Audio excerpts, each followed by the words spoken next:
show and take your calls tonight on the Late Shift Hall of Fame College Football.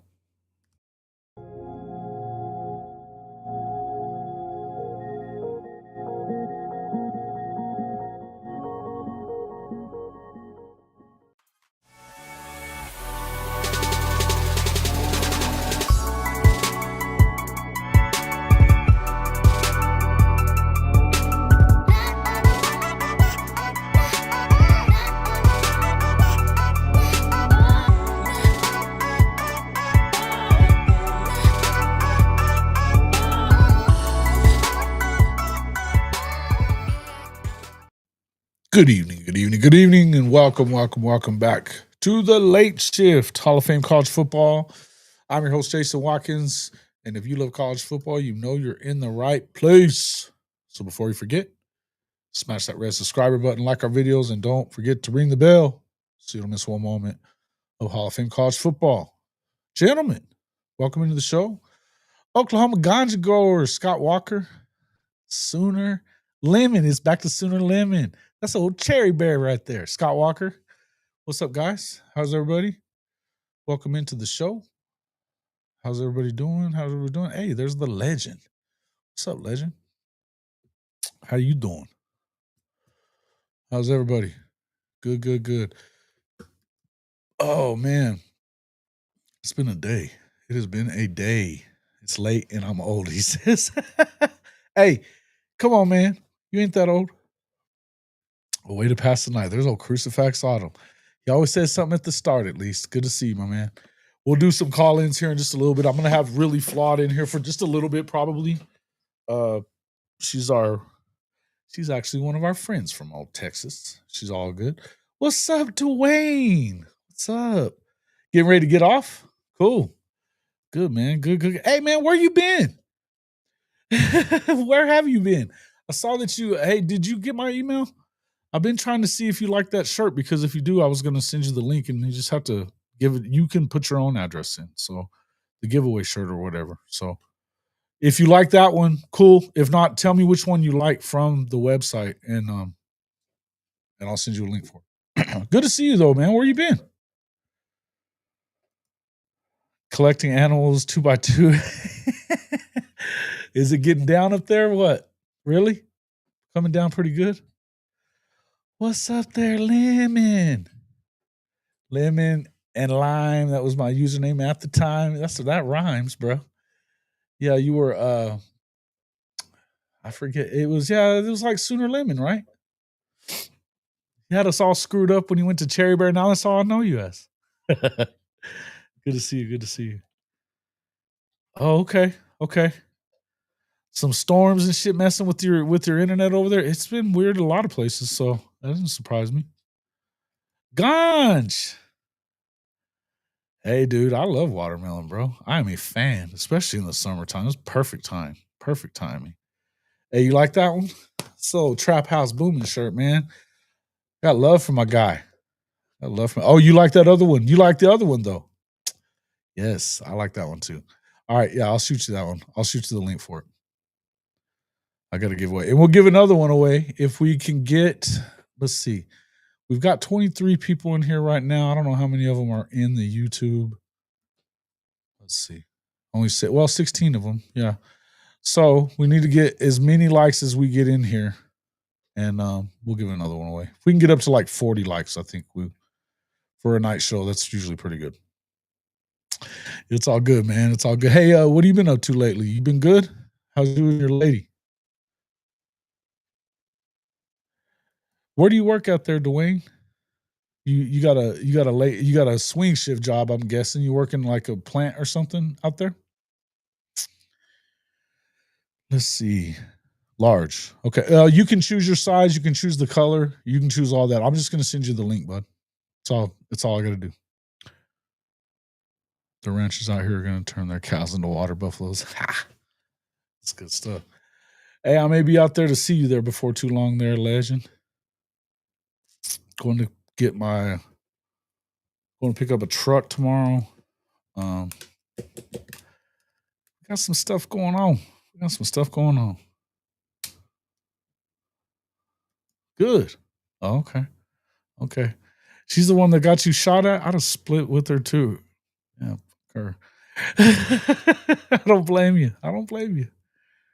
Maybe where you had to like, whatever. You know what I'm saying. Kimberly K. What's up? Good. We are doing well. We are doing well. How are you doing? Is everybody okay? Just hanging in there? It's been a long day for me, but I just got done doing a recording with Really Flawed. She said she's going to come in for about 15 or 20 minutes. We'll see if we get her in here pretty quick. I sent her the link. So we're going to just kind of break down. I mean, I kind of want to get everybody to talk a little bit about. I mean, we don't necessarily have to like break it all the way down on where we think everybody's going to go, but I'd like to start hearing from you guys on what you think about this league. Year 2 SEC Red River rivals. Where do you see not just Oklahoma and Texas finishing? Where do you see the rest of this league finishing? Do you see, is Alabama going to take a step back forward? Is LSU finally going to take a step? Do you think much of Florida? What do you think about Tennessee? What do you think about South Carolina? I want to hear this from you guys, because I want to see what you guys are paying attention to and why you think what you think. I know that I've got some of the smartest people watching my show for sure, as far as covering and paying attention to all that kind of stuff.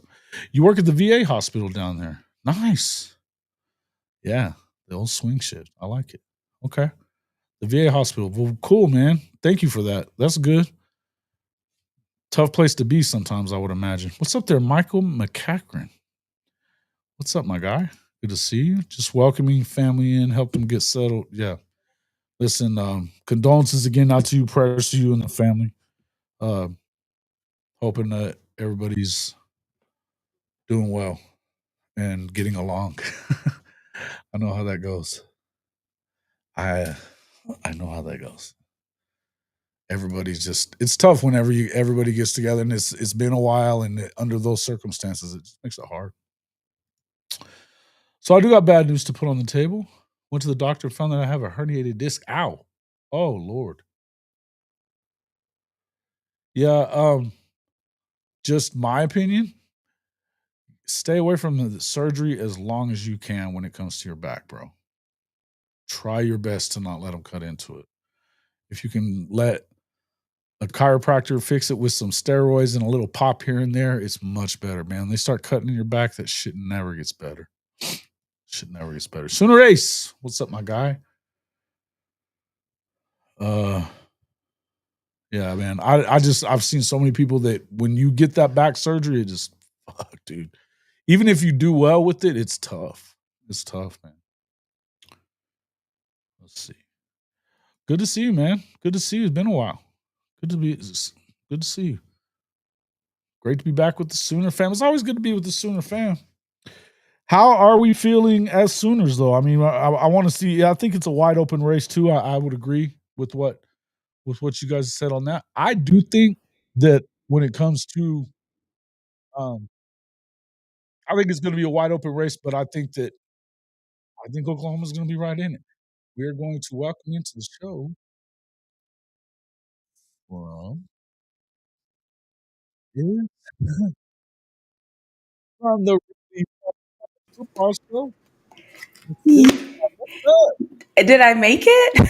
You made it. I just started a little while ago. I just started a few minutes ago, so we're just BSing in here a little bit. Oh, okay. I was like, I had to go do some adult things and fold the clothes and get my life together and all the things. So That's adulting. That's adulting, huh? Okay. Yeah, I think. Well, I think adulting is when you don't leave it in the dryer or the washer. You actually get it out, fold it, put it I have up, some shit hang in the it. dryer right now, as a matter of fact. Yeah. So I guess I'm not doing very good. Yeah, make it look good. So yeah, I needed to like take care of all of that stuff, and then I don't know how to work the system. And so I was like, great, like nothing's gonna work, nothing's ready, but I'm ready. I'm good. Cool. I'm like here. There you go. Well, that's awesome. I shot a link over to Coach Hayes. I don't think he saw it or anything. So, I mean, it was probably a little late. But if he wants to pop in, he's got a link so we can BS. I guess I figured we kind of talked a little bit when we got done doing our little. We did a recording for her show. She's doing a series that everybody Oh, should be don't say going and it. checking out. Yeah, I'm like, don't say it yet. I'm not gonna say what I it haven't. is. Oh, okay. Just I'm there like, I will haven't be a announced it. series coming out that you know. I did a little thing for Oklahoma. She was asking about that, but there's if you're not Thing. watching her channel now, she's done a series with fans from all 32 teams in the NFL. It's a freaking huge undertaking. I can't believe that you do all that work. It's amazing. I love the show, by the way. You guys got to go check it out. If you like NFL football at all, and even if you don't, it's good content. It's funny that you get a picture into fans from all of them. Yeah. And they're all a little different, right? Yeah. How did you? And yeah, you know what else is interesting too? I've had a couple people like reach out to me. My desk seems really low. I had a couple of people reach out to me and they mentioned that they are enjoying watching the series because they play fantasy football. And so they're not necessarily like, they watch the NFL, but that's like not what they do. But they're like, when they watch the series, they're like, they can kind of figure out like, okay, what team has a good defense and the running backs and names and stuff like that. So yeah, it's like this fun, crazy thing. I have no idea how I thought of it or no idea why I thought it would be cool. I did it last year, but my channel was so new that I was like, no way I'm going to find 32 fans. Like absolutely no way that I will get 32 people that will say yes to me. And then they did. And so then I was like, I'm kind of honest. And people really like it. I mean, it is a lot of work. People like to talk about their teams, right? I mean, I think that people like to talk about their teams. And especially when, I mean, it's a conversation. The camera's there, but I don't think I know when I first started doing this, I was petrified of this shit. I don't know what I was doing, but you kind of forget about it at this point. And I mean, because we're just talking to each other. So I think it makes it fun. I'm just like, I'm blown away by the amount of work that you have to do because you edit and all that other shit. Yeah. And you know me though, like a lot of people don't know this about me, but like I really love football. So every person I talk to, I have watched their channels. I have listened to them talk about their teams. I have researched their teams so that I can have a conversation with them about like what I think and what I feel and different things like that. So honestly, for me, it is a lot of work and it's hard and it's all those things. But it's also fun because it's a passion of mine. And so it's just like fun that I get to, and that they trust me, right? Because this series, I talked to 17 new fans that I didn't talk to last year. And some of them, it was my first time ever talking to them ever. And so I saw the one with the Tennessee fan, the lady that. With Rocky. Yeah, she's hilarious. A Texas fan. She was super cool. She's amazing. Cool. Yeah, and she's a Texas fan. But like she loves her Titans though. And so she's like I know a Titans fan they're all like that. They're all like she's that. Like, if we could just win home games, like I'm okay with that. So cool. Anyways, but yeah, no, it's really fun. So if you're into the NFL and if you just like hearing fans talk about their teams and then me obviously blabbing along with them, then yeah, hey Kimberly K, how are you, love? You do a great job. You really do. You do a great job. Do a great job. Thank you. All right. So I was asking everybody in here to tell us, because I mean, we talk about Oklahoma, we talk about Texas a lot. I know you probably do the same, but I kind of we don't necessarily have to completely like look at who's going to be the winner or that. Yeah, I mean, we can, but I want to know, what are your thoughts on some of these other programs in the SEC? I'm asking the same thing of the folks in the chat. Where do you think who's going to take a step forward? Who's going to fall back? I've been saying this a lot, and I'll go ahead and throw it out there. I think that Georgia takes a step back this year. I do. I don't know that I trust this quarterback. They're replacing a ton on the D line. Now, listen, I understand that they've been recruiting at the very top of that, and they've got guys to plug in. I think that it's been, you've seen some little chinks in the armor a little bit here and there. Obviously, they still won the SEC last year, but I don't know. I just don't know what to think with this quarterback. I don't know who they're throwing to since Brock Bowers left. What do they got? Yeah, I mean, they have the Branch went there, right? Deion Branch from USC. Zachariah Branch. Zachariah Branch went there, and then I thought they got another receiver from the transfer portal. I could be wrong, but I think so. I'm sure they did. I'm just trying to remember who it is. So last year I had this thing and I said that the SEC is going to have a 9-3 problem because I felt like last year, and let's be honest, like if Alabama beats Oklahoma or if Alabama doesn't lose to Vanderbilt, if if so many ifs play into that we were very close to a 9-3 type of thing. I don't know if I think that Georgia takes a step back. I just don't know if they take a step, if that makes sense. Like, I think where they're at, I think this is going to be Well, I where don't think they're they're going to at. be shitty. I just don't know that they make the playoff this year, and I think that would be a step back, would it not? I think a 9-3 Georgia, I think they would put in a 9-3 Georgia. That's what so it's like, is that a step back? Okay, let's just play this Yes, out a little bit. it is. Let's say they lose to the same teams they lost to last year and lose to Texas. Is that really a step back if they lose to Texas, but they're still 9-3 and their losses are decent teams? I don't really think that that's a step back. I just think, you know what I'm saying? Well, so when you're winning 11 games every year, 9 wins is a step back. It was a step back for Alabama. Well, but step back from last year, if that's the standard, sure. I don't think so. Step back from Georgia history? Well, yes. I think that's a different question. History, yes, of course. Yeah, I think that's different questions. But I think I say this every year, and I say this about my team too, is I think it depends on who you lose to. Okay. And I think that matters. Like Georgia, I think Alabama took a step back, right? Like, I think Alabama losing to Vandy, I don't care. In the Nick Saban era, they never would have lost to Vandy. 40 years since they've done it. Nowhere did they lose. They never would have. They never would have lost that game, like, ever. But I don't know that I'd necessarily. I think that there's so much change, and the culture changed a little bit around there, right? It's a different staff completely. They're just still loaded though. They should not have lost that game. They should not have lost to Vandy. So not losing to Vandy, that makes them 9-3. Yeah. But I think that they have taken a step back. Now, do I think this year they're going to be better than they were last year? I do think Alabama is going to be better than they were last year. Mainly because when I look at Alabama, the thing about Alabama that I feel like we don't often talk about is how well they did in the spring transfer portal. I don't think anybody left in the spring.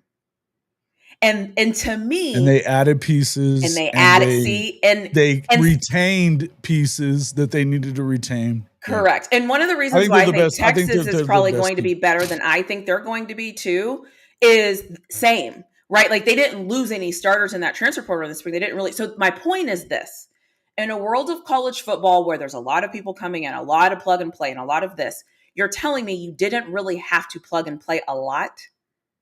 That's really good. Like, that's one of those things that we don't often measure that is a measurement, right? Because this is a new era. Yeah. And a lot of teams are having to bring in people. The last 2 national champions, what did they do?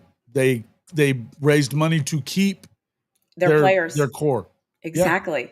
And I think Alabama did that. And I think that that's great. And obviously I'm a Texas fan. I think Texas did a great job with that. I think Texas has other issues. We can talk about that if we want to. But I think to the core, I always look at those teams that retain their talent, because we can say whatever we want about the NIL era and it's ruining college football and whatever. But the thing that I know for a fact, these teams that have won consecutive these teams that are winning national championships in college football, guess what they have? Their core have been there 2 years, 3 years, 4 years. And that is what I don't think we talk about enough. We only talk about, oh my God, everybody's getting here. And it's like, where's the core and how long have they been there? Right. And I think a lot of people haven't paid that much attention to that with Oklahoma. They're number 10 in the country in returning production. And that matters. And I think, absolutely. Yeah. And so again, you asked who I think is going to take a step back. Maybe Tennessee. Definitely Tennessee. I believe because I'm just not really their sure. Their defense is still pretty good. It's not as good as it was a year ago. Yeah. There's no way that they can be as good on offense without Dylan Sampson and and I know people think that Nico sucked. He did not suck, but he was a freshman. So first year starter, I think he was probably going to be better than the guy that they got. I think Florida also is going to be better than last year, but I don't know if that's going to mean they're going to win more games. Because I'm one of those people. It's a tough schedule, right? Exactly. And I'm one of those people that thinks that you can have a better team and still not have a better record. And I think Florida just might be that. Like, they might be great. And but this year they got to play Georgia in Georgia. That's going to be tough. Well, no, it's always in Jacksonville. It's like, I thought it was flipping. I thought it was flipping this year. Everybody that played home. Are they doing that? No, they have the neutral site as well, just like Red River, but it's But Georgia I and know that they Florida? maybe, the cocktail party. They Oh were yeah, they were in Florida last year. it's always in Jacksonville. Is it? Yeah, Who signed off on that? that's been going on forever. It's the Oh, world's largest interesting. cocktail party. That's what I learned today. Yeah, yeah, it's they're That is what I I learned mean, today. Oklahoma and Texas does that, and so do they.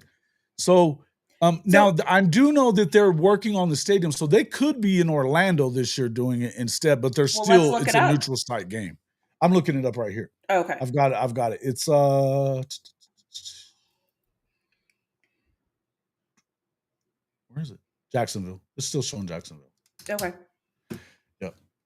So I know that they're going to have at some point. I think maybe it's next year then that they're going to have Yeah. that stadium like to where nobody's going to be in it. Even the Jags aren't going to play in it that year.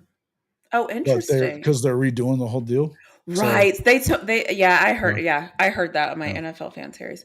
The other thing is too is I think that do you think losing out? Oh, recruiting question. on Josiah. Yeah, I don't know. We'll get into a little bit of that in a little bit. Let's stick with this. Let's break down some SEC stuff, and then I don't think Really's going to stay on for the whole time. We'll get into some more Sooner talk whenever it's just me in here, and I'll have you guys call in. I'll have you guys at call around in. 12:15, I'm not worth turn into a anything pumpkin? anyway. You turn Yeah, into you a wouldn't pumpkin? want me here anyway. You'd be like, Oh, what whatever. you'd be like, what the fuck is she even saying? That doesn't even make sense. Whatever. Like you run out of things to say. Come on. You'd be like, what are you Whatever. saying? I also think too that one of the things that when I feel like people talk about teams, because I've caught a couple of channels doing this, is, and they do this in the NFL too.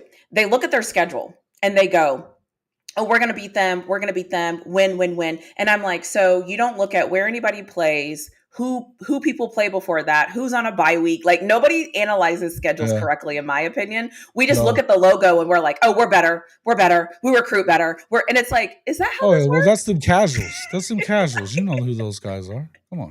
I'm like, is that's that like Mizzou fans? Not some Mizzou fans are better than that, but we've got a good Mizzou fan that comes in our show. I don't know if he's in there right now or not. I cannot see that schedule. But Mizzou fans know jack shit about college football for the most part. Yeah, it's bad. It's you can't see it. I'm trying to pull up enough, but I just wanted to. Okay, so yeah, we'll do it in quarters. Is how we'll do it. All right. So kind of looking at this schedule, this being the composite schedule. So it's this is so detailed. Yeah, I love this schedule. So the Arkansas schedule, Alabama schedule. You look at they open with Florida State. What did you think of Castellanos running his yapper the other day about like he did? I don't know. I would have kicked his ass off the team probably. Although I think they need him. I don't know what are you doing? What are you doing? I don't know. I honestly thought he was kicking everybody's ass in the dude. They won like 3 games. What are you talking about? It's a lack of discipline. Yeah, I don't. That's lack of discipline in my opinion. Like that's just. Yeah, I don't know why you do that. I don't know. It's wild, right? Yeah, I get it.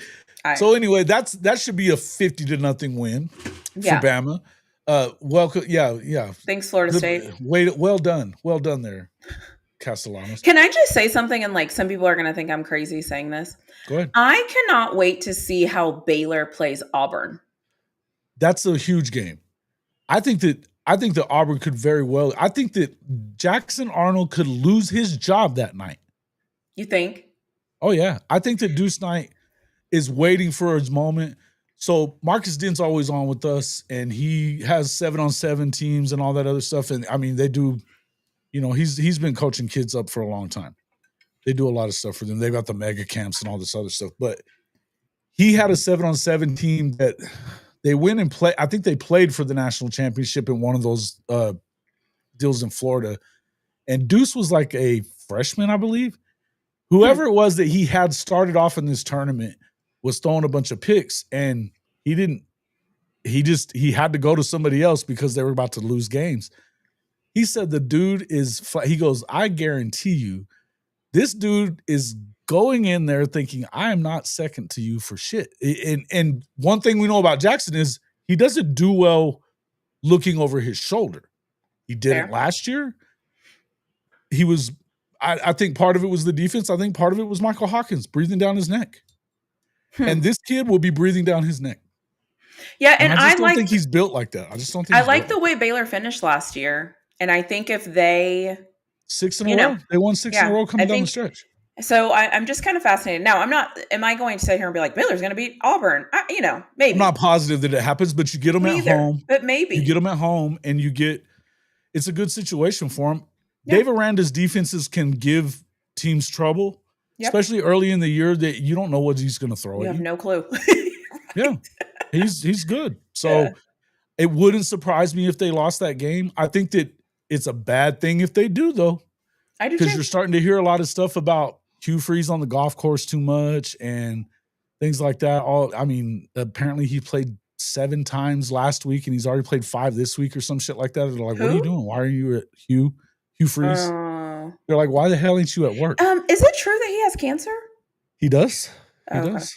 Okay. Yeah. The I other think he's gonna be okay. I think it was like it feels like it's like prostate cancer. He had surgery or something. I think he's gonna be okay though. It sounds like, at least for now. The other thing I'm interested to see on the schedule too is Clemson versus LSU. Mainly because both quarterbacks are being lauded right now as being like some of the best, right? And first round draft picks, and they're so good, and oh my god! And so I'm just kind of curious to see like what do they look like in those games. I think there's a lot of talent, right? But they're all first year guys except for Garrett and Lenoris, pretty much. Yeah. So that's why I'm like, and you know me, I'm not buying into any of the quarterback hype right now. Like I just want to make that very clear. And when I say any, that also includes Arch Manning. Okay, like I am not on anyone's hype train. No, I am not on anyone's like if they come out, I'm not on anybody's. 0 people right now I'm impressed with at quarterback because I haven't seen it consistently. I haven't seen it consistently. So I'm going to have fan discipline, and I'm going to say, let me see it. Go out there and let me see it. Go out there and let me see it. So that's where I stand. What's up, Jeff? Good to see you, man. How can you still see the comments and I can't? Oh, I've got the control board over here. Oh, I hate this platform. You do? Only because I don't know how to work it. No, what I'll do is here. Hold up, though. Oh no! You can no. I just figured out what I'm doing. I'm going to. I can see it now. Oh, you can? Well, I'm just going to break it down, and we'll look at part of it, and we'll keep it above us. We'll break it down for you so that you can see it. There it is. That's how we roll. We'll blank it down for you. You're slow. This year became a member. Thank you, my man, for becoming a member of the Hall of Fame College Football Mafia. You too can become a member for as low as $2.99 a month. Nice. What do you give your members, Jason? What can they look forward to? There's supposed to be a lot more than what I'm actually giving them lately, to be honest with you. I'm just going to be real. Really? I have not been very I'm trying to promo you, and here I am calling you out accidentally. Yeah, thanks. But I will say that, you know what? I think people are going to really like the stuff that we have planned for the season. There's some new stuff coming. Definitely some new stuff coming. We've got I don't want to really break the ice on it yet, but okay, no, don't. But I do think that, like I was telling everybody, I'm going to get a new vehicle tomorrow. We're looking into some different things. I got to hang around for at least the middle part of July here because I've got some stuff I got to help my mom with. But my plan is to be on the road watching these ball games, tailgating. I don't have to be in every stadium. I love tailgating too. You can still watch the game anyway. But as a member, you will be able to see all of these adventures. All of that. And some of it will definitely be members only stuff for sure. There it Especially once out on the road. I don't think that like even right now, I don't know if it set it up correctly, but the only people I really want chatting is if you are a subscriber and you've been a subscriber for X amount of time. You have to, because we need to bump them up. By the way, folks, hit the freaking like button, wipe your feet. Yeah. But share the stream, please. Go over there, and if you're not already a subscriber to the Really Flawed Show, you're missing on great content. Get over there and do that. I'm trying very hard to make sure that we get to 5,000 subs pre-season. We're about 524 away, I believe it is, right now. You're close. That's awesome. That should be doable. But we haven't been moving that quickly lately. I mean, we used to move really fast. We're not really moving that fast anymore. Well, maybe you need to start saying salacious stuff. Like, I Yeah, might like- be a Texas Longhorn fan. And then people are like, whoa. Listen, that ain't gonna happen. Then people are like, ooh. The brand has finally returned. Fuck your brand. Listen, Shout out to Oni Kuno. I'm throwing out suggestions. No, but listen, that was I terrible. think that's awesome. Hey, at least you should. I guarantee you, if you did it though, it would be crazy how many people might just be like, "Is he playing with us?" Did you see this? What? Did you see this? They want to know who they're playing. You guys don't know? Come on now. Hook 'em motherfucking horns, baby. No, I'm a Texas Longhorn fan. I'm a Texas Longhorn fan football, and then Colorado. I also watch Coach Prime in Colorado, support them. And then I'm a Texas Longhorn. I'm a Pittsburgh Steelers fan for my NFL team. Yep. So she's a Stiller fan, a Stiller. Yeah. I'm just allowed to be here because Jason has deemed me a normal Texas fan. So yeah, there's not a bunch of you out there. So just so you understand, there's not a bunch of normal Oklahoma fans either. So I mean, I always tell people too, like, I'm a football fan. So the opposite of is still the same. Yeah. If it's 12-15 randomly and there's a game on and it's so-and-so versus so-and-so, I'm on it. Like, I want to see what's going on. So. Yeah, I could watch. I watch high school football. It doesn't matter. If football's on, it's on. I will watch it. I love the late games. I like watching FCS. I like watching the smaller conferences and stuff at nighttime. It is what it is. Wait, I have to ask, would you follow Colorado if Coach Prime left? She just said she supports Coach Prime and what they're doing at Colorado. Yep. So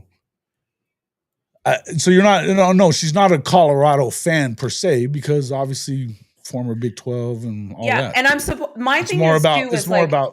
it's more about what he's doing as a coach, and it's more about him opening the door and doing things his way and doing it different and doing it like his own way. I think in the world, people always do the thing that you always have to do, and it's so structured, but it's like, I want somebody to break that door down. So, I'm a fan of that. So listen, I know that you got to put this thing back on the chat thing. I can't see the schedule. Okay. I'm like very picky. See, it's getting how I get when it gets later. I'm gonna do this. I mean, we can kind of go with a little bit at a time here. I don't know. We're gonna have to do a better one then. Really, I have a couple of schedules that I have over. Shit, I'm gonna have to do better. I got to do better. They said they were just starting to like me until I said I was a Texas fan. Yeah. And the thing is that she's actually likable as a Texas fan. That's the weird part. Yeah. I can't even be mad at her ever. It's weird to me. The funny thing is I don't think she never talked shit about Oklahoma, really, which is weird to me. No, and I expect it. I feel like she's plotting or some shit. There's something weird. I don't buy it. But you know what though? Cheer says he goes, I've deemed him a normal Mizzou fan. So y'all are kindred. It's the off season though. What are we going to be talking trash about? It's the off season. Like, but for what? I have things to do in life that I can actually move anybody else. It doesn't stop anybody else. I think that's so irrelevant. Like, people are like, you and Jason should do that. And I'm like, we're not going to do that. Like, no, sorry. So Sooner Lemon says Kentucky or South Carolina might be one of those teams that we look over and could turn out really good. I could understand if you're saying South Carolina. I think Kentucky is a dumpster fire. Yeah, and they lost. Carolina. I don't buy South Carolina either, man. I just everybody though that you remember being good for Kentucky last year is no longer with Kentucky this year. JJ, my God, JJ Kitchen talking college football with JJ Kitchen. Nice. What kind of college football does he talk? He's a Pitt guy. He lives in Pittsburgh. Went to Pitt. Yep, went to Pitt. He's a booster. I mean, but here's the thing. JJ kind of has connections to almost every program in the country. Love that. He's that guy. Yeah, cool. He's one of my favorites. So, yeah. Can I also say another game I think is going to be interesting on the schedule? Come on. I think that Tennessee and Syracuse game is also going to be another interesting one because I think we're going to be able to see Tennessee. I think it's a Yes. great game. Yeah. I think we're going to be able to see if Syracuse is actually who Syracuse was last year. Where's their measure? We're going to be able to see like what Tennessee has going on. If that offense, I don't know what that offense is going to do. I don't think that defense is going to be just as good as it was last year either. So I think that's going to be another like measuring stick of a game to see both teams. Huh. So listen, because I don't disagree. Yeah, because Syracuse and that ACC is interesting. So it's like Syracuse, Miami, SMU, Clemson. I mean, that's 4 teams. Like only 2 teams can play for the ACC championship game, and I just named 4 teams that have potential to be really good. It feels like Clemson is kind of going to be. They didn't lose much, right? They didn't lose much. Should be. Cade Klubman is coming back. They're really good defensively, at least along that defensive line, and their offensive line seems to be better. Mm-hmm. I don't know that I'm picking them to win Natty like some people are. I think they're one of those teams that's going to compete for it. And I guess I would ask you that too. How many teams do you theoretically I mean, because I would just say that 2 years ago we were talking, there's 4 or 5 teams, right? Maybe. And that was a maybe. Myself, I think there's probably 9 or 10 teams that theoretically could win this thing.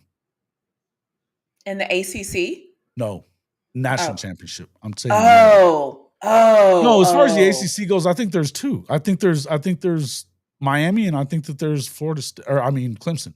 That's it, pretty much. I like some of the other teams. I think SMU is better probably this year than they were, even though I didn't think that they were that good last year. But I don't know. I think they probably got better. I like Rhett Lashley. I think he's a good coach. I don't know if I could get to 9 teams. 9 champions or 9 possible champions? Yeah, because there's a couple of things I saw in the playoffs that I think a lot of people probably saw. There were some teams that lined up and defensive line and offensive line, it was a clear advantage. It was clear. As day. Sure. It was just clear. So there was that. I also think though, so after that, then you kind of go to athlete. Mm-hmm. And I think that was also clear. And no disrespect to Notre Dame. And in some ways, they were kind of getting out-athleted, even in the championship game. Well, they were playing Ohio State in the championship game. But I think the teams that I think will win the championship next year are closer to Ohio State than they are Notre Dame. And if that's true, we're talking about 2 different calibers of athletes. The thing is that Notre Dame didn't lose a lot. Where they're really good, you were just talking about that the trenches. Will help. Correct. They're freaking unbelievable in the trenches. Yeah. They actually got some receiver help, and they have a quarterback that can throw. That will. I think that really more than anything. Are you hitting Drew Allen? Oh, I hate on Drew Allen for sure. I think he's trash. But hold on. I don't think he's trash. I think that what they've been doing is bad for him, but I think they're hurting his potential. So would you add him then to your list? Would you add Penn State to your list of the 9? I don't think they're winning. No. Should they? No, talent-wise, they should be able to win the Natty. Do I think they will? No, because I haven't seen James Franklin win a game that he's supposed to win, or against a team that has the same amount of talent that he has at all. He just doesn't do it. He's 1 in 10 against Ohio State. I think he's won twice against Michigan, and he only just recently started beating Michigan State. Yeah, I do agree. Historically, he's got to get over the hump. I don't know. There's just some teams that this is going to sound terrible, and I don't mean it to sound as bad as I do, but maybe I do. I just don't take them that seriously yet because they haven't made me take them that serious. Facts. I would tell you that as far as Notre Dame goes, I'm a believer in them because they got both of their running backs back. That offensive line's probably better than it was. They did replace some guys on the D-line, but they're really good there, and their secondary is good too. I just think that if they could throw it – now, they have a new quarterback too, but either one of them spins it, can throw it very well. Yeah. You look at Carr, his grandpa was the coach at Michigan for all that time, Lloyd Carr. If their defensive line is better than it was last year or as good as it was last year, okay. Yeah. But I if think they're that, not as good as, then I don't know. I think it's the question. We'll find out. We're going to find out right away because they play Miami. 2 weeks later, they got A&M again. Yeah. They get them at home, but they also have to go on the road to Arkansas. They're playing another SEC game in Arkansas. Yeah. You're going to find out a little bit about them right away because one thing in the SEC is that even the worst trench teams in the SEC are better than most of the rest of the country. Yeah. And that's kind of how I feel. It's like there's just a lot of teams right now that I think every single team in college football right now has a question mark. Yeah. Oh, I agree with that. And maybe even 2 question marks. Maybe. So who's your team that steps forward then? If we were talking about stepping backward, who steps forward?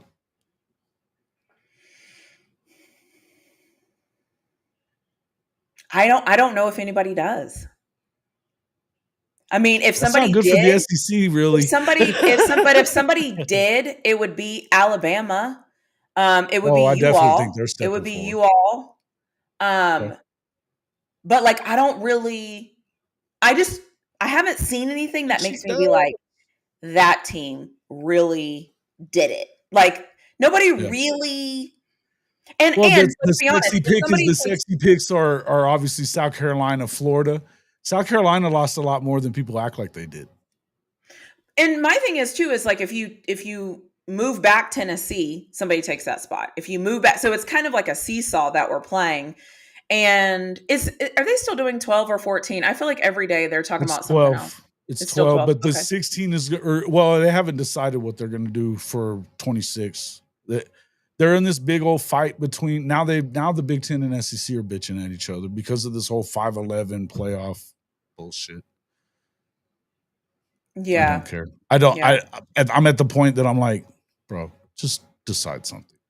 Yeah. Don't fuck it up. Don't mess with the golden goose, and we'll be happy. Yeah. I think it's funny, like even when I look at Texas, I'm like, hit snipe Husker.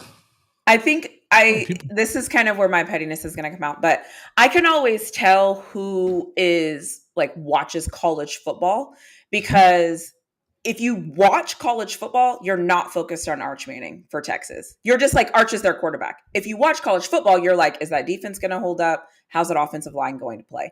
And then you kind of say Arch will be there, and you actually. Well, Arch is important though, right? I mean, he's an important piece. He is important, but I think when you look at Texas, if I say this all the time, if our defense holds up and is as good as they're supposed to be, and Arch doesn't throw the football to the other team, what are we really talking about?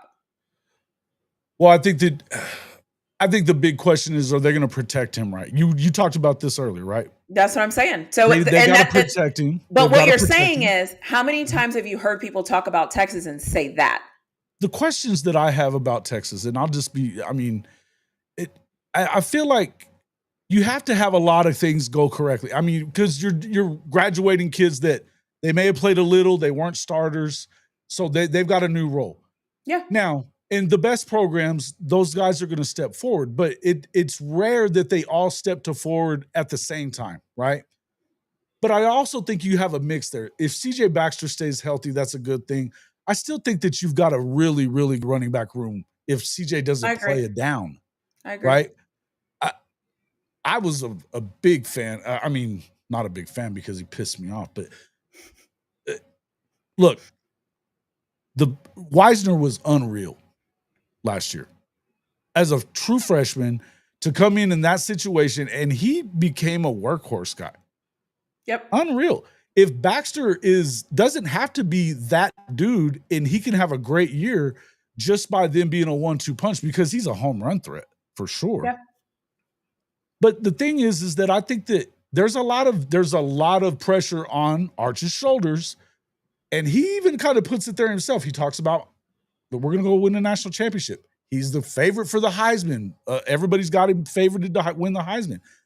I think a lot of things have to go really well. You did have to replace all that defensive line, and you did it in the portal. It's kind of iffy sometimes in the portal. Maybe they're good, maybe they're not. I think the PK's been doing a really good job. I think I think I'm going to make a video about this eventually when I have time. I think there's a couple of things at play here. I think Texas got 4 defensive tackles out of the transfer portal. They did. Not edges, not linebackers, defensive tackles. So let's level set what I'm saying here. And the defensive tackles that are supposed to play this year got some playing time last year. They solidified that position. I think a lot of people think that Texas went out and built their entire defensive line, including edge room, and they did not do that. It was just all defensive the tackles. hope, I guess, would be that two of those guys really panning out. And correct. And the other guys, correct. Right? And the other guys that were here last year that played last year, some of them even played the national championship or the semifinal championship game last year, are still there. So my point in saying this is I think a lot of people that watched this all happen were like, Texas just got 4 defensive linemen. Yes, but they were defensive tackles very specifically for a very specific purpose. Defensive tackles. I still think it's a crapshoot sometimes on the lines when you're that's not the point I'm making though. I'm just saying there's a difference between a defensive tackle and an edge rusher. There's an edge and defensive tackle are the same thing. So I think sometimes we convolute the two, and people are saying that Texas built their defensive line from the transfer portal. That is not their edges. They didn't. No, correct. That is not true. Is coming back. Yeah, facts. So is Burke, and that's what I'm saying. So Trey Moore's still there, right? So that's what I'm saying. So like that's the first thing. I also think the other thing that's important to call out here is a lot of the things that have to happen with Texas. Yes, Arch has to be Arch, but CJ Baxter, by the way, is back and he's working out, and he's feeling better. He's doing better. He's back. Good. Yeah, he's back. He's working out. He's 100%. He's full go. I think the other thing I thought I heard Sark talking about that the other day. Yeah, he's a full go. Is that I think that in order to win football games, even the offensive linemen that we have this year, and we talked about this before too, everybody that we have, we didn't get a single person from the transfer portal for our offensive line this year. They got to because we have all guys, right? So they've all been there. Continuity is a good thing when it comes to the old line for sure. But I think another thing people say is like, oh, Texas had to go. And it's like, no, we didn't. And so it's like, again, how I think championships are won, and I'm not saying Texas is going to win the national championship. I've never said that. You will never hear me saying that unless I'm joking and trolling. Is you have to build that from the guys that are there. That's Michigan, their offensive line. They were all Michigan guys. All Michigan guys. Ohio State, they were all Ohio State guys. Like that is, in my opinion, how you build. And that's what Texas is doing. So, as much as people talk about them bringing in, Howard and then bringing in, obviously, Judkins to Ohio State, the biggest thing that they did was retain the biggest, and obviously Caleb Downs as well. From Ohio. From Alabama. They retained a lot of guys that could have been in the NFL. They're first and second round guys. They were able to put the money together. They did the same thing the year before at Michigan. Exactly. So, listen, I think that's as big a part. I think it's the balance that you have, right? It's the balance that you come up with on what you do. It surprised me a little bit that you didn't see Sark hit the portal for receivers because he has so much. Even when they've been good, he's went and found somebody in the portal. Well, we got that guy. We got the tight end. They did go get the one kid, right? We got 2. We got the tight end, I think, from tight end from somewhere, and somebody from Stanford. Stanford or Cal, one of the two. I think maybe the tight end was from Stanford and the receiver was from Cal, or the tight end was from Cal. They're both really good, though. They're both really good, yeah. But then I also think you got 2 really good freshmen coming in. The expectations are that Ryan Wingo is going to take a step forward. Now, I kind of would want to see that first because he had 100-yard game and 1 touchdown last year. He wasn't Ryan Williams. Yeah, and then they came, know what I mean? And then he had to get LASIK. Come to find out he couldn't see. Oh, I did not know that. I'm like, how do you play a whole season and you can't see? Then DeAndre, I think that they're good there. You just haven't. What I'm saying is that everybody has to take a step forward for them to go win a championship. And I think that them being the favorites, I think that's tough. The expectation is for you to. Well, that's fair. A lot of people have them as the favorite. A lot of people. As soon as I said that, I was like, my bad. Yeah, I mean, I'm not saying that they should or shouldn't be. I'm saying it's a lot to expect from a first-year quarterback, first-year a lot of places for them to all click at the same time. And now it works sometimes, but that's why I'm not too sure that I believe it. I also could see them. Look, I think you come into the Red River game, you might have 2 losses because Florida on the road in the swamp. I think It's a different game than it was last year. If Lagway's in there and you're in the swamp, it's a different game. Who's going to win the Ohio State game? I think it's going to be a fun game. But you could lose them both. That doesn't necessarily mean anything, but that puts it in a different perspective when you get to Dallas, though, if you are. And because now the season's on the line with a lot of it left, right? Because you can't figure that you're going to get in with 3 losses. I don't think anybody can figure that unless it just works itself out that way. Yeah. You said there's a 9-3 problem. Is there a 9? Do you think anybody gets to 10 wins? Yeah, I mean, I think somebody will. I mean, it's so hard because I just don't trust any of these teams. Because I feel like certain teams have different pressures than other teams, if that makes sense. Yeah. You know, like certain teams, like I'm trying, like Missouri. Let's just throw out Missouri.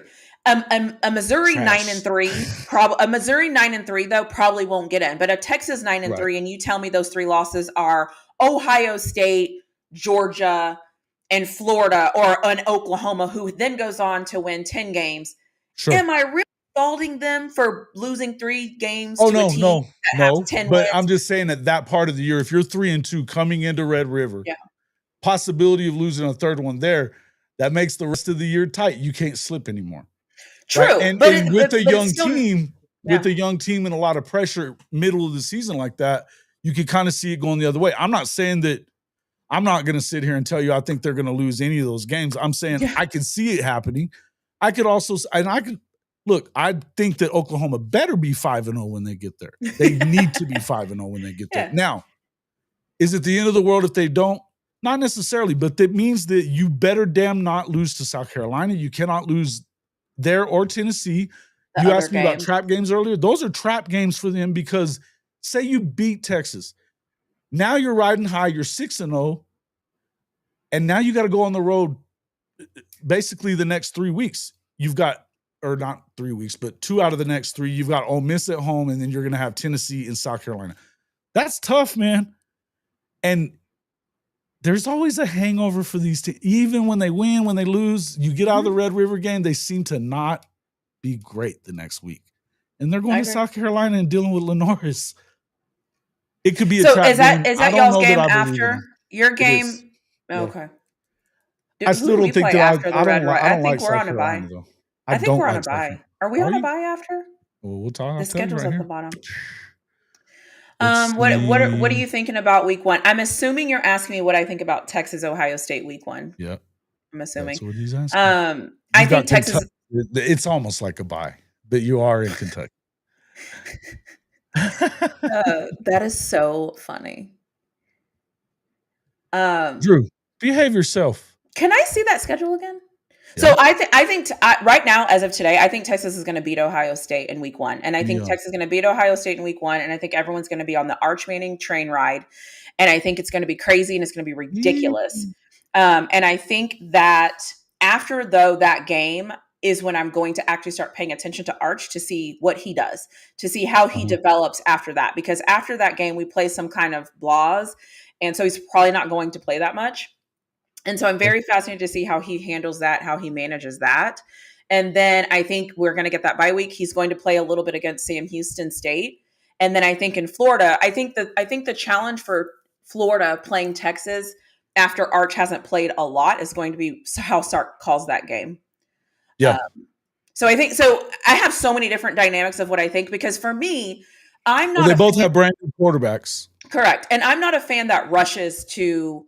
I don't want to say I don't care what you look like in week 1, but in a way, I'm looking. I don't think it kills either team. I'm looking at the course of the season, right? And it's like even if we go up there and we lose to Ohio State, how did we lose? And how did Arch look? And what happened? And then how did he continue that next week and then the week after? Because he's not going to play a lot after that game, and that is why I like us in that game, is because that's kind of the moment where I'm sure Sark is kind of telling him, like, listen, bro, like we're gonna play UTSA and some other school. Like you're going to play, but you're not really going to play that much after this game.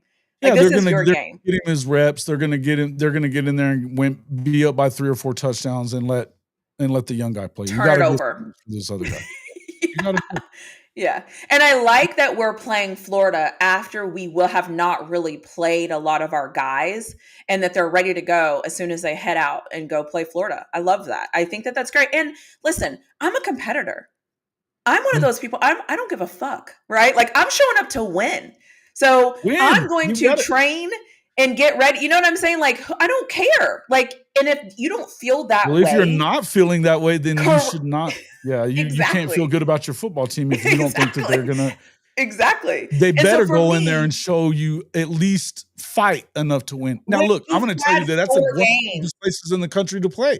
Correct. And when you've had 3 games where you're like at home playing, nobodies and doing whatever you were doing, and then you get a bye week, and then I expect you to show up and do what you're supposed to do. So, you guys are some dirty old fuckers in here tonight.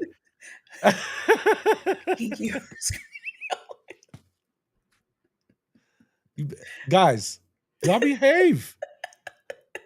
Holy shit. That is the most random. That was pretty fun. That was actually pretty fun. Fucking Husker fans. That is funny. I don't know what to tell you. It is late. Yeah, I know. The freaks come out at night. Yeah, that's true. That's true. And you know what? And at the end of the day, I always say this, like, you get to play 12 games in a season. And as a Texas fan, I want to see what this program is made of. Like, I want to see it. I want to see who you are. I want to see what you got. Everyone's high on the linebackers. Everyone's high on the edges. Everyone's high on the secondary. Everyone's high, I get it, but show me.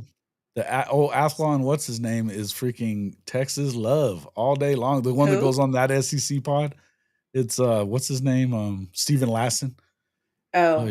He loves him some Texas. But I think for a lot of people, I think it's a safe bet. I often want to ask some of these people, like, do you really love Texas because you think that they're fantastic? Or do you love them because they're a safe bet for you right now? Well, yeah, there's gamblers out there for sure. Yeah, I think people, I think that they should be very good. I'm not going to sit here and tell you I think they go like 5-7, 6-6. That's not what I think. I could see them losing 3. I could see them possibly losing 4 because you never know. Do think, honestly, though, I still feel like even if they were to lose in Columbus, I think that and if it's a good game, especially, Arch learned something from that, right? Mm-hmm. And he should graduate from these spots. I don't know what it's going to look like in that first year. I think he's going to be really good. I don't know. I'm not picking them to win the Natty, but that doesn't mean that they can't. Right. It just and when it comes to Oklahoma, I'm going to do just like what you said. I'm not picking them either. You got to show it to me before I'm going to say it. I'm not going to do it. Do I think they can get to the playoff? I do. Do I think it's a foregone conclusion? I do not. Yeah. Because of this schedule. Now we're looking at it. It's the one that's highlighted. You got, yes, Illinois State, Michigan, Temple's on the road, but that doesn't matter. The Auburn game is big. There's another trap game. You got to make sure that doesn't get screwed up. But the Kent State is a good way to come into this. You need to be 5-0 because, again, look at the rest of the shit. Texas, South Carolina on the road, Ole Miss at home, then Tennessee on the road. You get a bye, and then you're at Tuscaloosa. I'm going to be honest with you, though. And then LSU. Even if you guys even if you've lost one game, back half, right? But even if you've lost one game when you play Texas and you lose one game, and let's say you lose to Texas, let's just give it to you. But then if you go down and you don't lose another game until you play Alabama and you're 9-3, again, if your one loss is at Alabama, you could still get in. Yeah, correct. If your losses are Michigan, but if your losses are Michigan, Texas, and Alabama, you all are going to win the strength of schedule. You better not be Michigan. I'm throwing it out. I'm just throwing it out there. I'm just saying for the sake of the mental health of Oklahoma fans, do not lose to Michigan at home. Oh, well, it will get shitty. It will get shitty real quick. You know what I'm saying? Well, let's remove it from Michigan, and I know we can't lose. I know we can't lose to Auburn either. So let's just say if they did. Well, let's say if they did go in 5-1, I could definitely. There's a world that I see that, but that to me means, first off, You damn sure can't slip up when it comes to South Carolina, Ole Miss, Tennessee, because if you do, now you have to beat Alabama and LSU. Those are the games I expect losses in because they haven't done well against LSU. Fair. And Alabama's they're going to be pissed. And they're getting them at home. They feel like they overlooked them a little bit and they got slapped around in Norman last year. You're not sneaking up on nobody. I think they're going to be a ton better because they got a guy that can throw. I like Jalen Milroe as an athlete. I do not like him as a passer. Spoiler alert, I think Jalen Milroe actually is going to be pretty decent in the NFL. So I do wait too. To see. Yeah. Because I think they're going to use him correctly, and I don't think he was used correctly last year. Correct. I agree. But when they take away his legs, and that you saw it happen against Vandy, you saw it happen against us. That's what they did. The first play of the game, Danny Stutzman knocked the dog shit out of him. He did not want to run anymore. Yeah. Now you're one-dimensional, and it just didn't work out. Sooner or later, they're going to turn you over but that's the only way Oklahoma was winning last year. Their offense was trash. The thing I'll say, and then I'm going to head out, is, and I say this all the time, and everyone kind of looks at me. Yeah. If Arch Manning is half as good as people are portraying him to be, oh, Lord. I think this season is going to be very interesting. Half as good. Not even as good, right? Because we know what they're saying. As long as their defense doesn't take a step back, I would agree with that. Right. And I think that's, to me, because Texas is my team, obviously, to me, that's our biggest wild card is where is Arch? I don't think he's, the crazy. I've never, no. And I don't think he's the worst. But I think he's good though. Right. So it's like how much is he, they know what they're doing with that shit. How much is he going to take? How much is he going to do things that we could never really measure until we see it and we go, oh, huh. Okay. That's different. Like, what was that? So, but again, we don't know, right? We won't know until we see it. And it's like kind of that one thing where it's like, if he circles back around and he's half as good as everyone's lauding him to be, I think Texas is in for an interesting season. Now, I don't know if he's going to do that. I think it's an interesting season either way. Yeah, no, I'm just talking about I'm just like I'm just saying as like a Texas fan, like it will be interesting because I think us rational Texas fans are kind of like, let's just see this thing. It's all the fringe that are like, he's the best, he's amazing, and I'm like, oh god, here we go. Oh man, yeah, that worries me. My question for you, let me just ask you this on your way out. Do you think that he should have been the guy last year over Quinn? I'm going to answer this. I'm going to answer this tactfully because I know too much. I think they went with the right guy. Okay, so then that should be scary then to Texas fans. Not necessarily, because I think when you live in a world where I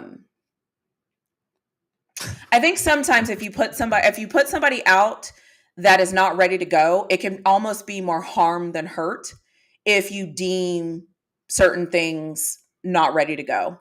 Like my thing is I think you can harm an athlete, not just Arch. I think you can harm an athlete by putting an athlete out there that's not ready. And there's a couple of things that you could tweak and make perfect as opposed to just throwing them out there because you need to throw them out there.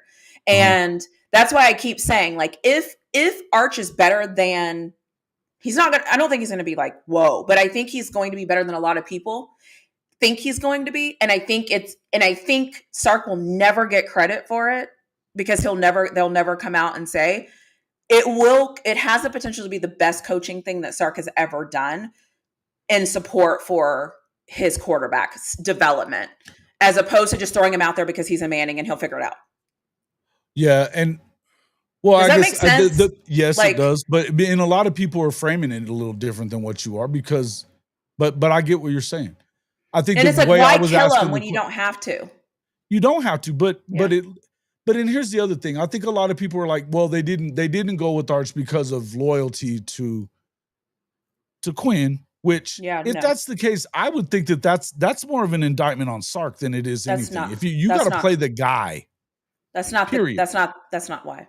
And I would agree with you because if you look at the situations that, like, when Arch came into the Georgia game, hey, look, Quinn wasn't playing well when Arch came into the Georgia game, and he was worse. Mm-hmm. So, and I keep telling people, people that watched Arch play last year, if you actually go back and watch Arch play last year, I don't even have to tell you things. You will see the things, and you will say to yourself, you know what? he's a freshman. Maybe it was kind of good that they kind of held him out. He's still a redshirt freshman. Yeah. Period. And so if we can go with this guy, and let's be honest here, Texas made it to the semifinals in college. And I don't know if that game changes if Arch Manning wasn't in concussion protocol during that game, towards the end of that game. Just throwing that out there because a lot of people don't talk about it, but we'll just keep it moving. So sometimes I think that we forget that like certain situations call for different things. And I've said this, and I've been a proponent for this. I like this answer. It's a different answer than I expected, but I like the answer. If Arch Manning comes out and is better than average, I think Sark, and a lot of people that know things will be like, Sark, you're the man for this. Like you did what you needed to do for your guy. And I think we forget. Biggest Sark hater and Texas hater cannot say that Sark don't know what the hell he's doing with quarterbacks and receivers. Yeah. And that's the thing. And I think that he did the right thing for his team last year. Okay. And that's fair. That's a fair answer. And so exactly, that's actually a really good example. So it's like, why do that to him if you don't have to?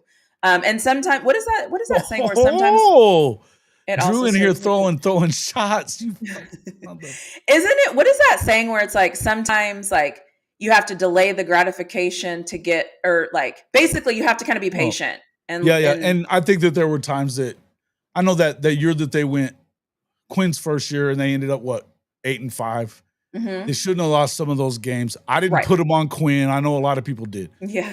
But if you remember, they came into the next year, and there's the fan base that it's just like right now you're looking at. There's a large part of the Oklahoma fan base that they will want Brent Venables fired for anything less than 8. I don't think that that's really going to happen, but there will be people that are going to say that. Fine, that's fine. I don't know that this is going to be an issue.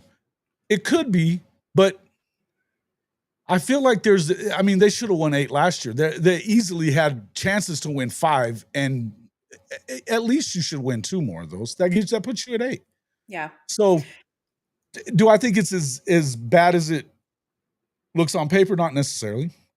Yeah. As I told you before, though, I also think that there's a couple of things schematically and like situationally that I would love to see him be better at. Oh yeah, I agree with that. And so that's what I always say. Like I often hear people say like, oh, Arch Manning couldn't even play over a 4th round draft pick. What does that say about Arch? And I'm like, 7th round draft pick. 7th round draft pick. Yeah. Or whatever he was. Right. Yeah. And to make that argument, I think you're missing the entire point of this being a team and a build and a bigger picture.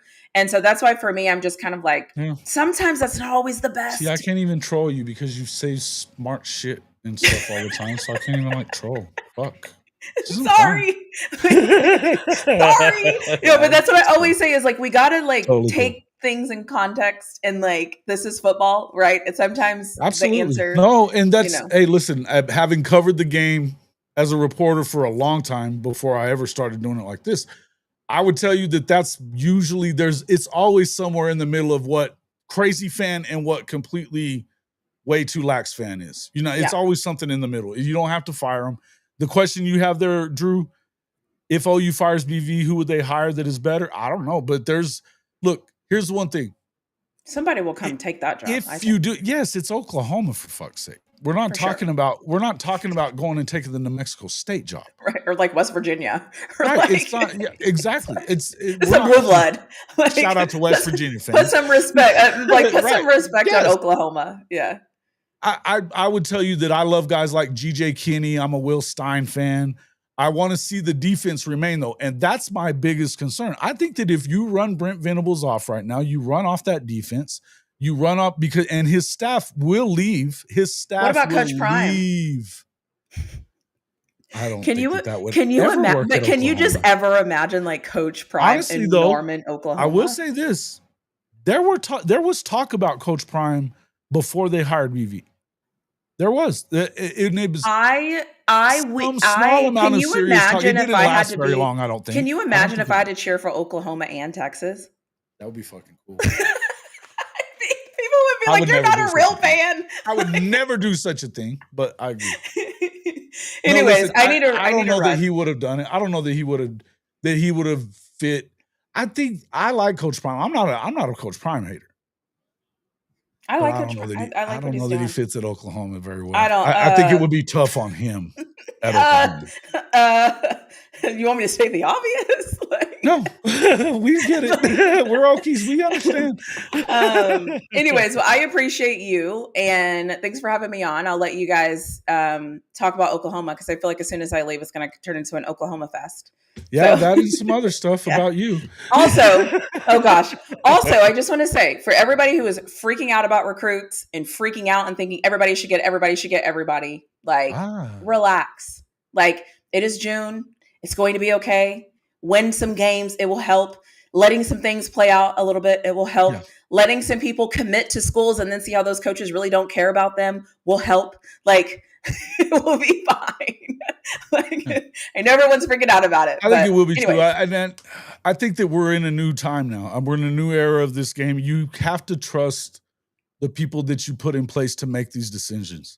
Yep. And right now, I would tell you that the Deloitte thing won't last long, but it's going to be here in July 1st. So what you're seeing is people that are kind of desperate, like Okie liked, dumping shit tons of money onto kids because they're very desperate. When you go 0-9 in a Big 12 that doesn't have Texas and Oklahoma in it, you should be desperate.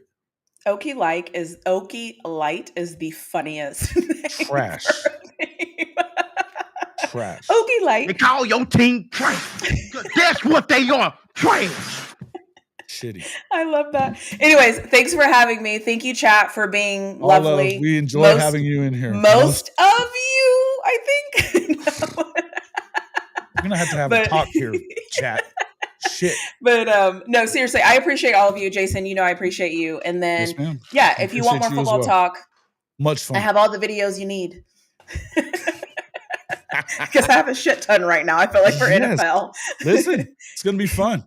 Yeah. Go over there and check her out, guys. If you're not already subscribed to her, go over there and check out her. It's not even super heavy Longhorn talk. It's not. When she talks to Longhorns, might actually agree with me. Actually, yeah. Listen, she's pretty. I'm down very the middle fair about it. Exactly. I call balls and strikes. The other thing is too, I will say is people get mad at me for not talking about Texas more on my channel. It's the funniest thing because I think people start to like. Well, I think they like my perspective because I'm not going to glaze them. And so I think people appreciate somebody being like, that wasn't good. That wasn't it. I'm concerned. So anyways, have a good night. Let's see. Do I know how to get out of this thing? That's the question. Yeah. So just go up to the top left corner. There's an arrow. Just click that and you're out of here. Shut up. Bye. Bye. Really Flawed from the Really Flawed College Football Show. She really is awesome. I enjoy her. For a Texas fan, she's really cool. Hey, what the fuck is wrong with all y'all though? Talking about Iraq and stuff. What's the matter with y'all? Come on. Gotta be better. But yeah, okay. Gundy will be one of the first head coaches fired this year, says Shear. Listen, it's possible. So I wanted to get into this though. Did you happen to watch Okie Like Cody yesterday, folks? Oklahoma guys. Did you happen to watch that shit? You know, I love the guy, but the dude has lost his shit. You go 0-9. Oklahoma State goes 0-9 in a Texas and Oklahoma free Big 12. And now, because they got Taj Overton and DeJuan Jones's kid, Now all of a sudden they run Oklahoma? What in the fuck are we talking about? She's cool, right? Drew. You're killing me, man. What up, sharpshooter? My guy. What are you up to? You want to pop in? You want to call in? Anybody wants to call in? Here comes the link.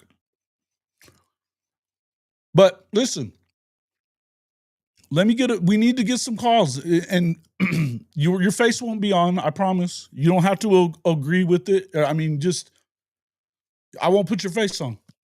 I'd put Sharp or JJ, but any of the other callers would be what it is. It's D1 Keywan Jones. That's what I meant. My bad. But he's been a little shit talker too. Listen, what I was getting at with all that, they're pretending that they they out recruited Oklahoma for these kids. You know better.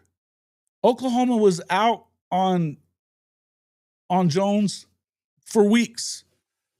He's talking about them being super high on Presley. They're not. I think they've cooled on him. They've been cooled on him for a month. He's long enough you maybe want to go get him. And if you could piss them off a little bit, sure, fine. But hey, man, we got our guy. What it is? Where are you at? I think we lost him. Maybe not. Okay. Anyway, Okie like Cody lost his damn shit. Now I've got a video that I'm ready to get out, but I'll just say, dude, come on, bro. The Oklahoma takeover, he's calling it. They flipped Bedlam on its head. Bitch, please. You don't play Bedlam. Dumbass. I tried to explain it to him the other day, too. You already know. In a weak-ass conference, and they go 0-9. And all of a sudden, and we're supposed to believe that they're going to get so much better because and with that coaching staff? Are you shitting me? Come on, bro. Island of misfit toys out there. Yeah, call in, bro. Call in. Here. Did I already put it in there? I probably did, but I'll pin it at the top. I'll pin it.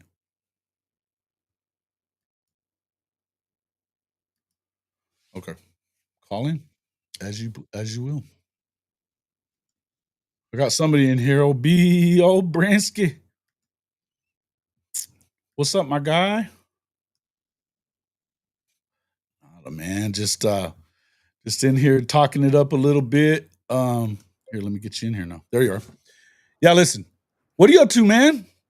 Oh, not much, man. Just late night working, trying to Oh, you working tonight? Oh no. Just putting out YouTube working. Yeah, well, that never stops. Yeah, man. Just getting ready for a live stream tomorrow, and 2 live streams. One is for Xavier Griffin for his commitment. Good stuff. And I'm doing. You guys have been killing it on the trail lately, huh? Oh yeah, man. Hopefully we can pull him in too, man. You know, number 1 linebacker in the country from the state of Alabama. Shit. Hopefully we can pull him in there. It's been one of the. I mean, oh, look at there. Really Flawed pops in and says she hit the like button. Make sure everybody else hits it too. Come on. Thank you, Really, for coming in. We always enjoy having you on.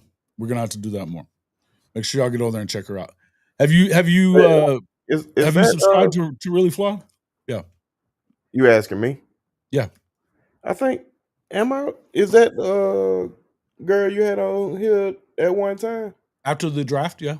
Yeah, man. She dope. She is dope. She kills it, man. She puts in some. I mean, you want to talk about working? The work never stops for any of us. But I mean, that's when you know who these creators are, because these dudes just go at it. Yeah, Really Flawed. She did a game or like a video with a fan from every freaking fan base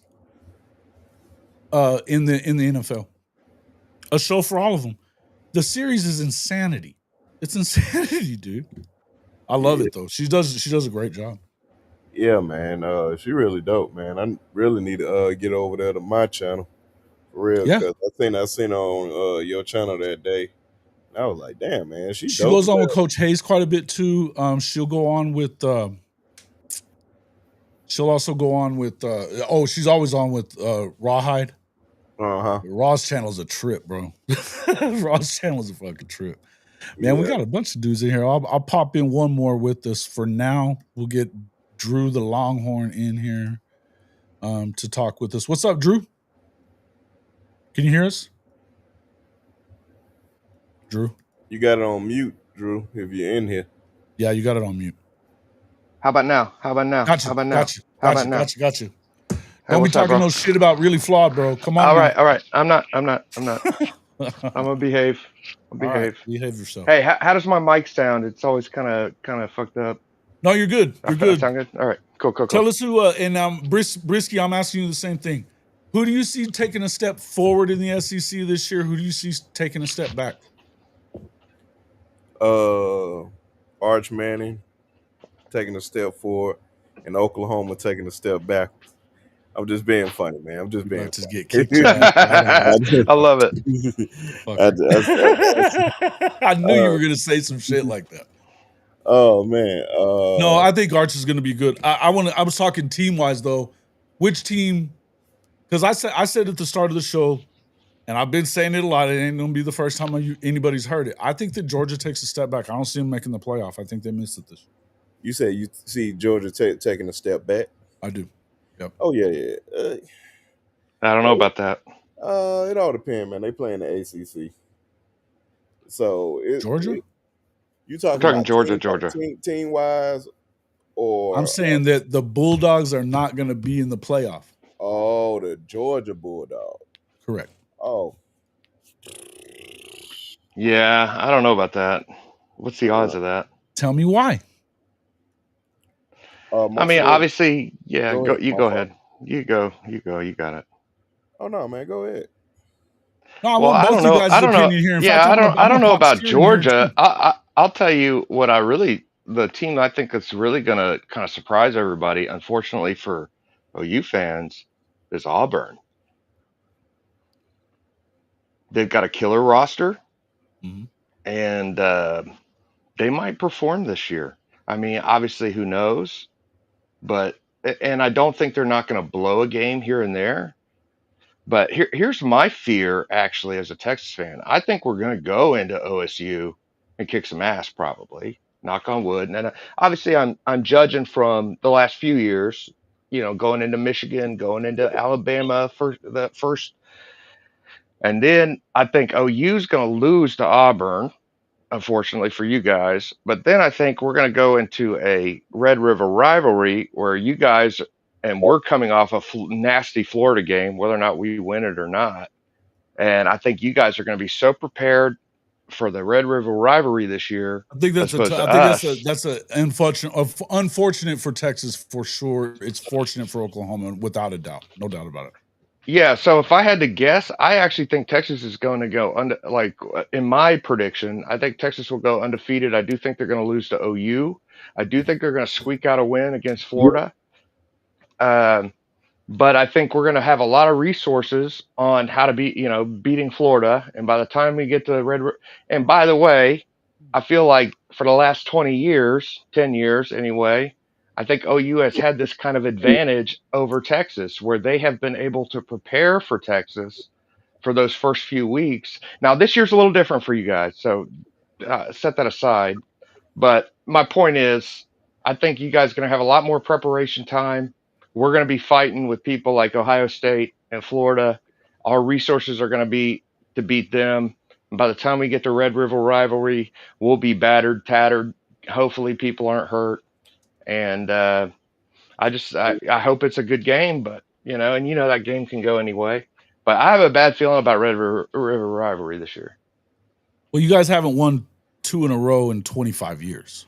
Well, there you go. So, statistically, if you want to go by now, I mean, I would be remiss if I didn't point out the ones that we win, we beat the absolute shit out of you guys, and the ones you Oh, win, you come squeak out a bunch of on. bullshit wins at the very last minute. Oh, look at Just that. We saying. just lost Drew. What the fuck just happened? No, I'm just kidding, bro. You can come back. I'm just fucking. You have to unmute yourself though. I hit it for you to unmute. Okay. You knew I was gonna do that too. All right, fair enough. But They call your team trash. 'Cause that's what they are, trash. well, hey, just to make my point, the year after 41 and 49-0, apparently See, that will get you kicked. everything that OU did, this is the lore, if you will, is they did everything in 49 sets. So they would do 49 push-ups, 49 sets of everything, just to remind, which is awesome, great for BV. That's a great thing to do as a coach. I'm not Yeah, they didn't let them that. forget about that shit at all. They didn't let them forget about that. But Nor my should point you. is, Nor should you. I'm not. Yeah, I'm in no. Look, I'm a BV fan. I hope you fire him, frankly, because I think he's a great coach. He's obviously a great defensive coach. I think if they let him get his feet under him, then yeah, he could be a. I'll tell you this, but I think he still has work to do, though. I listen to a lot of like Clemson type people too, and they hate that they got rid of BV. They blamed all of their woes on getting rid of BV. Like they're like, the reason we're not what we were is because we got rid of BV. That's the way they feel. So like, I'm hearing it from that side. No, we have our guy Seawalk. Seawalk comes on a lot, and they miss the hell out of Brent. They miss the hell out of Brent. No doubt about it. Now, with all that said, so point is 49-0, 49 sets, and that year, of course, we're playing Alabama, or no, actually that was last year. So we were playing Michigan. So my point is like, I feel like the schedule has set itself up for the last 10 years. I'm just to make this point, you can call it bullshit, that the OU has had an opportunity to put their resources into beating Texas in the Red River rivalry. Meanwhile, Texas is scraping and scrapping against very difficult teams while you guys weren't. That's just my perception. That's just my perception. We can argue it. We can look at schedules. We can talk about it. You're going to have to look at schedules if we're going to have that conversation, buddy boy.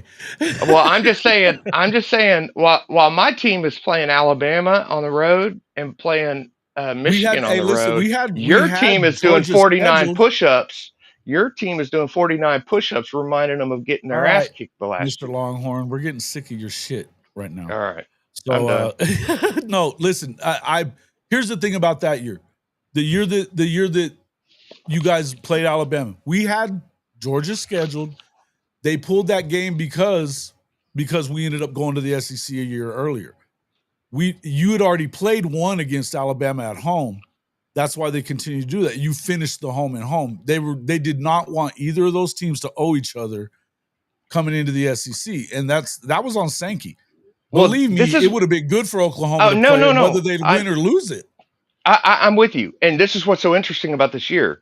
This year, you guys play real games before us, and we play real games before you. True. And so from my perspective, for the first time, we're both going to be kind of battle tested and tattered before we go into this game, which obviously I'm a bias. I'll admit it. I'm as biased can be. As biased as could be. It's hard not to be in this. It's hard not to be in this. But from my perspective, I'm like battle tested. I'm scarred. I'm tattered. I'm losing quarterbacks in Alabama games. I'm doing all this stuff before I go play OU. That's my perception. By the way, I'm sure you can make an argument. They have to play Ohio State and Florida before they play Oklahoma. Yeah. Well, I'm when I say that, I'm talking like the last 10 years. I'm saying that as like, if I extrapolate, if I look at the last 10 years, once again, I'm talking a little bit out of my ass. I'm biased and I'm drunk. So take that for what it's worth. All right. But that is my perception. Okay. So who did you have taking a step forward? Who do you have taking a step back? And then I'm going to ask the same thing to Sharp and Bishop Frank. Welcome in. You're in here. Yeah, I do think Auburn's going to have a good year. I think Auburn's going to have a good year. Okay. Who's going to not have a good year? Who's going to Well, take if a we step want to backwards? if we want to say take a Backwards. if we want to say take a step backwards, I mean, obviously, Right. I'm going to say Tennessee. Okay, that's it. That's a fair one. Okay, appreciate Yeah, it. I think they're gonna look back on the whole Nico narrative and all of that. Like when the Motherfucker. dust settles, they're gonna look back on that and be like, "We effed around and found out," type Yeah, and situation. they taught him all that shit. Yeah, they That's what started it. they Yeah, started it all. That they that started it. Tennessee Yeah. bullshit. All the love for Tennessee, and I got love for Josh. I mean, he's a Sooner. But I'm not hearing all this, Tennessee did so good for college football. No, you didn't. You started off cheating with the guy. You sued the NCAA when they were fixing to hammer your ass to a wall for what you were doing to recruit him. Hey, And then when facts. you decide it's too much, get the fuck out of here with that shit. Nope. I'm 100% with you, brother. Appreciate it. Yep. What's up there, Bishop and Brinsky? You didn't tell me who's going to take a step forward, who's going to take a step back. But what's up, Bishop? What's going on? Oh, I would just let my mans talk. For real, for real. No, it's For cool. real, for real. And I appreciate we're going to let everybody talk a little bit at a time, but I want to have you guys both give me who's going to take a step forward this year, competing for a playoff, maybe getting in the playoff. Competing wise, I believe Florida. Florida moves forward, huh? I don't believe they compete for. It all depends on DJ Ladway's shoulder, Correct. how far they go with them. I like their defense though too, B. Mm-hmm. Yeah, I like Kamani McLean on that side. I believe he's gonna have a nice year down there. Their D line's nasty too. Oh yeah, definitely. I think Clemson's gonna have they pretty much gonna go undefeated in their conference for the most part. I don't see nobody beating them with everybody that they return. I think it's time for Clay Klubnik to take that next step. So I believe that he has to take that next step. Who I see taking a step back. I think in the SEC is who I was asking though. SEC team that takes a step back. SEC teams. Oh, okay. I'll say Florida takes a step up depending on Ladway's shoulder. Sure. And I will say who takes a step back. I'll say well, you can go Tennessee. I don't think nobody's saying Ole Miss. What about Ole Miss? Yeah, I was just about to say. Nobody said yeah, Ole Miss. Ole Miss. I think Austin getting Simmons. rid of Jackson Dart. Yeah, I like Austin Simmons. I like their receiver room too, but I do not like their defense anymore. I think they lost a ton. They did. They lost a whole lot with Walter Nolan and Trey Amos that came over there in transfer portal last year. Yeah, they can take a step back. They only lost like two games that one of them they should not have lost, and that was no, they should not have. So I can see them. But they got road games at Georgia. They got road games at road game at Oklahoma. Mm-hmm. They've got the Mississippi State game is in Starkville. You never really know. I changed my answer on the team that's going to rise because we had this conversation many times. It should be Alabama, should it not? But Texas A&M. Ooh, Texas A&M has a chance. That's a bad choice, bro. No. Well, I'm gonna have to disagree with that. I'm gonna have to disagree with that because it's Texas 8-4. That's just what they are. I don't. Listen, I'll tell you this much. In that regular I think that they're coached. I think that they are coached by a grown-up. Number one. I think that he's one of the defensive gangsters in this country too. When it comes to high end, can throw a defense on that field and get it done. And if Colin Klein is a better coordinator at times, because I think I like Marcel Reed a lot. Now, see, I got messed with on my top 25 earlier for having them in the top 10. I actually think that A&M is got a good team. I really kind of have to see them make that step forward before I'll really. It's kind of like how I feel about James Franklin. You're just gonna have to show me, bro. Yeah, man.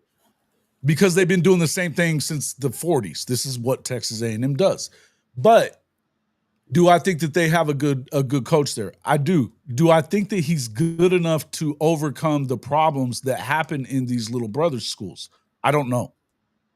I'm just saying, based on the schedule, how the schedule is set up, the only really tough test on the road is Texas A&M, not Texas A&M, but LSU. Notre Dame, and Notre Dame and LSU. LSU is a tough place to play. No doubt. But You don't like LSU this year? I don't like LSU any year with Brian Kelly. That's here we go. And now listen, Ned Flanders Kelly. Bishop Frank. Yes, Bishop Frank. Are you with them on this? Because I like LSU I think they're loaded. I think that their quarterback is legit. I like Garrett a lot. I think they're loaded as hell like they always are at receiver. I think they got a really good running back tandem as well, and they're always good on the offensive line. Their issue, are they going to be better on defense?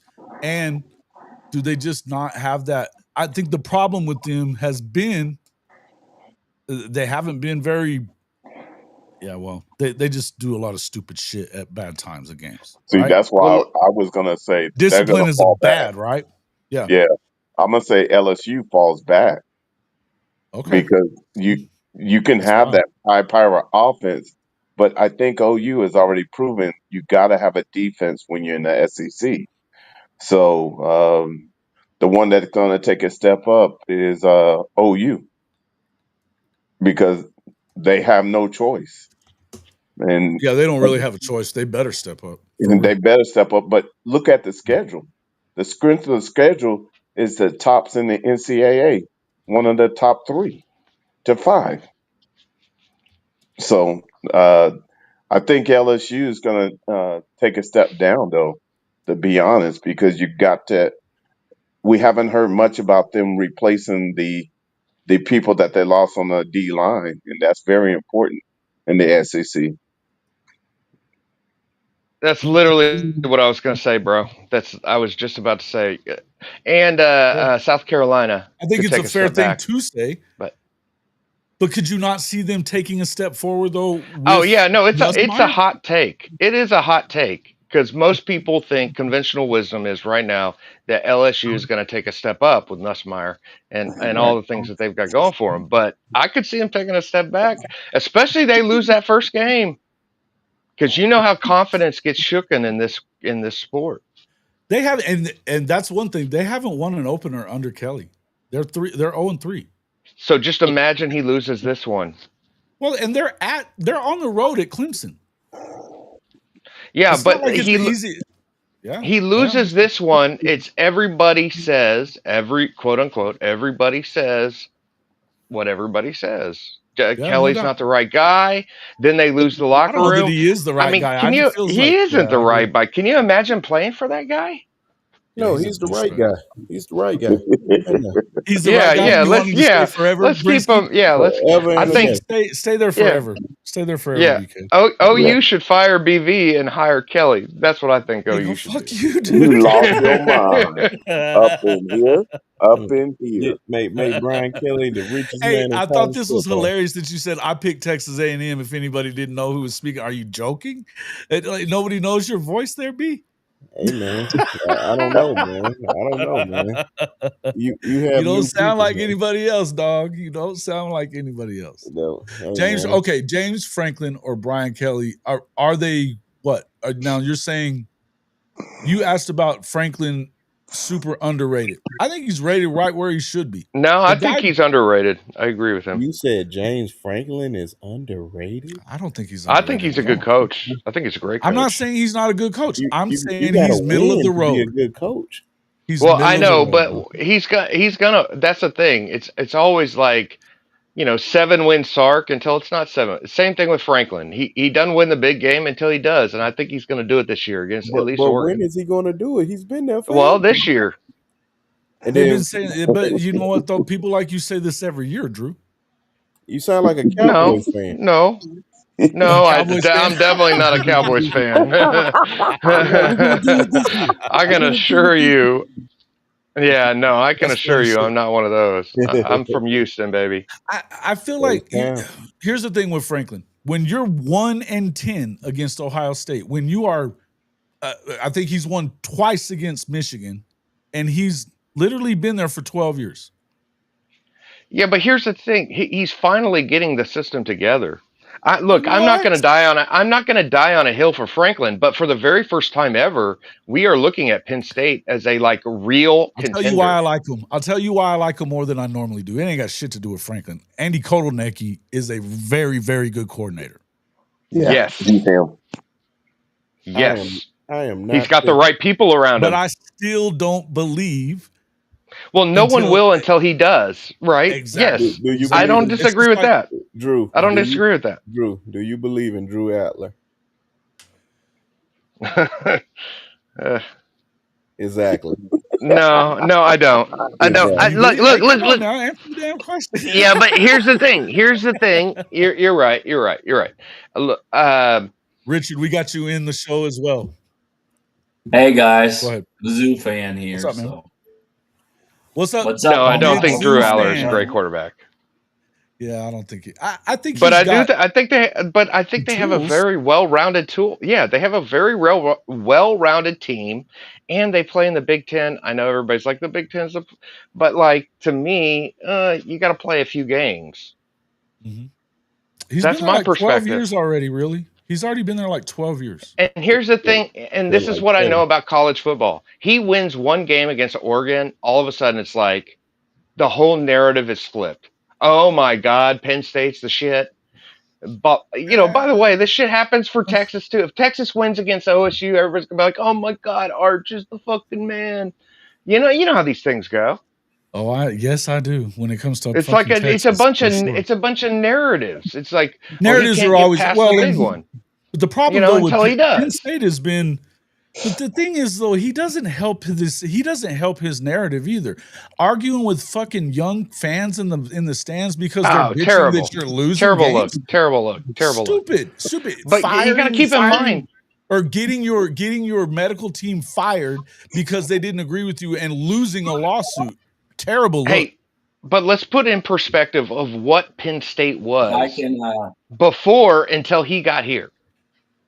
Because we're talking about a very, I'm not even going to say those words because I don't want your, you know what I mean? Yeah. No. Like this guy turned around a situation, dude. I don't know, where people are Penn State fans again. People are Penn State fans again. But you have to give that to what's his name? That's at Boston College right now. He did that. The guy for the Texans, Bill O'Brien. Yeah. Bill O'Brien. Yeah. Yeah. He did a great job. Yeah, I know. I'm not taking. Yes, he did. He did. I'm not taking that away. That's where he should definitely should have stayed there. Absolutely. Well, we'll see. I don't know. BC. James Franklin parlayed a Vanderbilt, had 7 wins at Vanderbilt, parlayed that into Penn State. He won 9 games twice, bro. He parlayed that into a great job. He can be there forever. Because Penn State. How many people have you seen do that, though? I mean, hell, how many times have they won 9 games in their fucking history? Dude, they were in tatters, bro. Do you remember the Penn State? I can't even imagine. Situation? I think that if there is anything I'm going to say good about James Franklin, it's that that got him a job for the rest of his days. I mean, shit. Hey, and wait until he beats Ohio State just once. I mean, I know he has, but he's this got to year, do it twice. He's for got to do it example, twice. Yeah, no, he's not going to beat him this year. year. Oh, you're right, but everybody's going to be jocking on his balls when that happens. Listen, once he does it, fine, but he barely got away from USC. I'm with you. They should have beaten Oregon in the Big Ten championship game. They should have beaten Oregon. They had them by the balls, and they blew the game. Yeah, no doubt. Hey, well, let me ask you this straight up. I'm going to ask you straight up. Would you rather have BV or James Franklin as your head coach of the OU Sooners? Venables has won 2 games already, and I know that we love to give him all the hate for the 6 and 7 first season, but you got to remember what that team was left in, the shape that it was left in. They played a freaking H-back at quarterback against Texas. Wait, are you saying that if they were going to fire, let's say OU goes downhill, knock on wood. I hope that doesn't happen, by the way. But let's say that happens. Fire BV, James Franklin wants to take the OU job. You're going to be mad about it? Want his ass. Oh no. There's a nope. Don't Okay, interesting. I would here's my guys probably in order. GJ Kinney would be my number one guy that I would want, and John Summerall probably right there with them. I think they're both crazy, fantastic coaches. They're fantastic coaches. That's and then Will super Stein, risk. Who? GJ Kinney? Both of those. Yes. No, bro. No. Man, what have they proven? You see what this guy's doing? I'm just tired of hearing this Penn State talk. You don't believe in Drew Adler, but you believe in James Franklin. James Franklin hasn't shown you anything. Even Lashley would be another guy that I would like, say. We got to stop this, man. But my other one would be Will Stein. It was Will Stein was the guy I wanted them to make the name OC. a program that would trade their coach right now. Big time program would change their coach for James Franklin. Nope, not this one. Matter of fact, you tell Texas to hire James Franklin. Let's see how fast they can be. Yeah. No, I'm good with that. Yeah, I'm good with that. Thank you. No, I don't think that Franklin's that guy for us. I think certain jobs he fits. I think he fits. I'm playing devil's advocate a little bit, no doubt about it. I'll admit that. I'm playing devil's advocate a little bit. Well, so I'd ask you this. I mean, I don't want no Franklin around my team. Me neither. I'm good on that. I'm good on that. I mean, if we're talking about guys that I don't think a ton of right now, but I do think they're very good. I think that Dabo Sweeney's still one of those guys. I do too. I agree with you. Hey, how do you feel about Ryan Day, though? How do you feel about Ryan Day? I don't know what I feel about Ryan Day. What about our buddy? Hold on. What about our buddy that we've been talking to? A big piece of that pie. Yeah, I think Chip is an important piece. What I don't know the other guy's name that's talking to us. I'm curious what his thoughts are on Ryan. Richie Dubs? Richie. Yeah. What's Richie think about Ryan Day? That's a good question. What do you think about him at this point, Richie? I mean, you won a natty, and he immediately jettisoned both of his coordinators, so I'm not sure what you. Remember Ryan Day couldn't win the big one, just like Franklin. Dan Lanning, just like Frank, can't win the big one. That Dan Lanning is an elite coach here. I know we want to throw that at him. Which games has he won? That he won one game against Ohio State. The rest of the big games that he's played in, they've lost. Yeah. I got to be honest. That whole go ahead. Sorry. Go ahead. No. I was just going to say he could prove it this year because he lost both of his coordinators. So if he is that, if he is him, this will be the year to prove it. Yeah, that was. So you're not sold. So you're not sold. You're not sold though on Ryan Day yet. No, because neither am I. By the way, so we agree. Not sold on Ryan Day. Well, he's got the best damn lineup and barely could squeak out. He does wins. A great job recruiting. I think that. Well, I just think he's come up small a few times when they're as good as they are. But I also would tell you that you were just talking about Franklin being a guy that could take that step forward. And Richie says, for the record, I never once wavered on Day. Okay, good. I don't know a whole lot of Ohio State fans that are that way, especially when they've lost 4 in a row to the team up north. That's right, and that's as important as the national championship. Frankly, no, it's not. No, it is to them. Here's the thing: had they not have won the Natty, we'd know. Okay, I put it like this: if OU, no, I ain't gonna even use OU. 72-10 with the national championship. Now, before last year, though, but this is right. 72-10 is. Come on, let me say if OU Big Ten right now, if OU lost to Texas 3 years in a row, but y'all won a national championship 3 years in a row, you well OU and Tech. Hold on, I'm going to answer your question. I'm going to answer. I need Jason to answer this. Oh, okay, Jason. I'll make that trade. If we won 3 national championships in a row and lost to Texas all 3 of those years, sign me up. And then exactly. Yeah. Well, yeah, but that's not what happened. That's not what happened. In my mouth a little bit, but sign me up. That's not what happened. And by the way, it's different with those two teams because they've won a recent natty. Our two teams have not won a recent natty, so obviously Okay. we're going to value any natty. We're going to value that a lot more than losing. Here's the question, though. It's a lot Here's the different. question that I have: had they not won that natty, look, I sat there and watched, and I like their show, the Menace to Sports. They're freaking awesome. Fact. Yeah, it's a good show. And watched them. They're all right. Destroy and say to get him the fuck out of here. And even I think they like Ryan Day, and they said he's got to go. Jason, what was two? Yeah, that dude Chris. Yeah, big Jason. time. No, not just Chris, not both. Yeah, the other guy too. The bald white dude too. Yeah. Jason, two things. Get him the fuck out of here. Jason, two things that I said last year that happened last year that was guaranteed. I said Ole Miss was gonna beat Georgia when everybody was chewing me out about that. I'm gonna pat myself on the back about that. But and the second thing, Ohio State was gonna win the national championship game. I broke it down. I said if he lose to Michigan or whatnot, he definitely he got to make the playoffs. And if he lose to Michigan, we were all talking about that before the season last year. I remember being on those channels with you. I remember that. Yeah. And you remember when I said if they lose to Michigan, he damn near got to lose the national championship. The only way he was going to keep that job if he lose the national championship by a field goal. But he won it. We got to give him his credit, man. And not only did they win it, they rolled to it for the most part. And we can't really listen to Drew right now because his team got their ass whooped by Ohio. We didn't get our ass whooped. We put up a fight.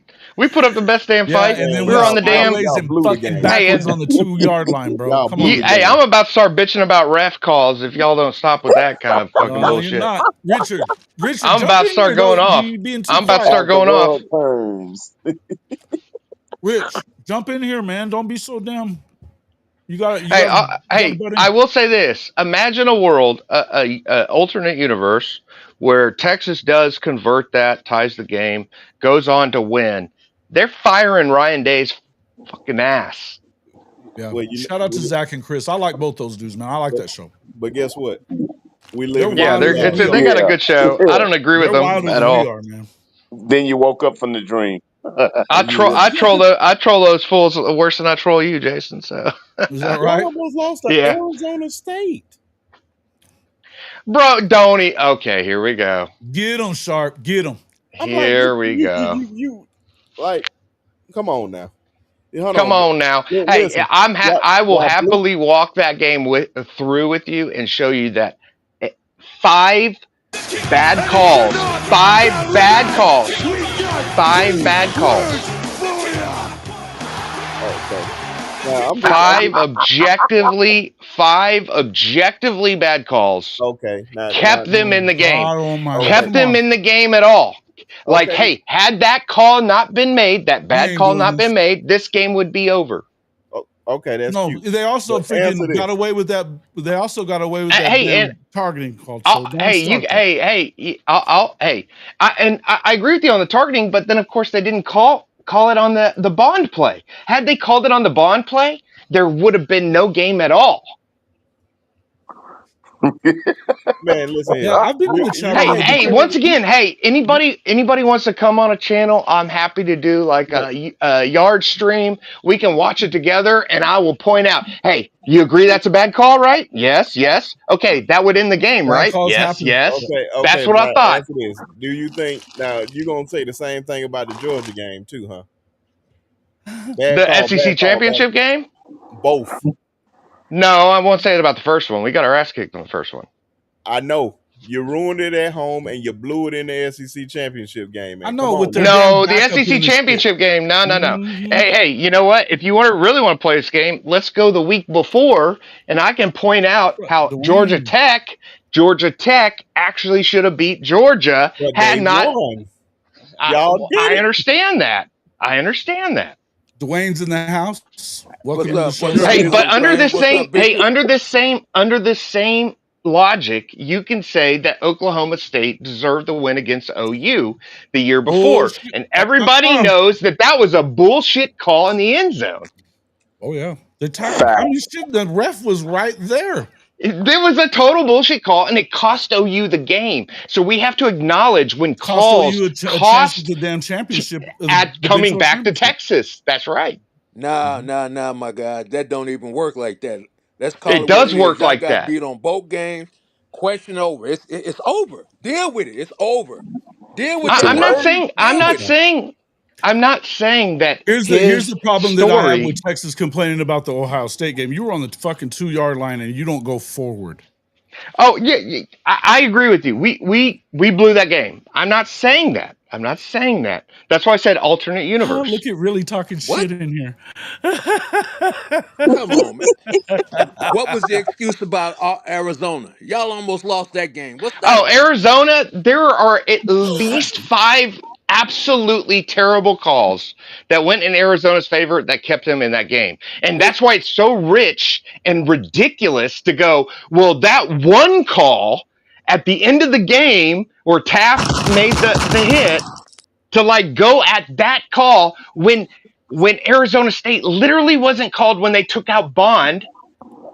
It's so utterly ridiculous. And once again, I'm happy. I'll sit on a stream with you and walk you through it Hold on, I do Man, want I and to don't ask. say, need you What? to hey, do Hold that, on, man. hold on. My you, Really question this flawed. is is, Really you're flawed. going to ridiculous, sit right? there Really and flawed. This is Really discount flawed. ridiculous. Arizona Really for flawed. what they did. Really flawed. They What get is? no What credit, is your right? team? That's what you're saying? Come on, man. We're not even trying to hear that conversation. What's that about? You on mute, What we Jason? really talking about? Rich, talk to us real quick. Get Y'all, him, give me just a second, see Dwayne. if I can hear him. Rich, I don't hear you. So pop out and pop right back in. We may I have did to want. drop somebody off. What Though. I'm There may saying, be what some- I'm saying is I got it, the Jay. idea No, you good. that the refs in some way helped Texas because of that one call, and then to not acknowledge the 5 calls prior to that even kept them in the There's game bad at calls. all. Absolutely true.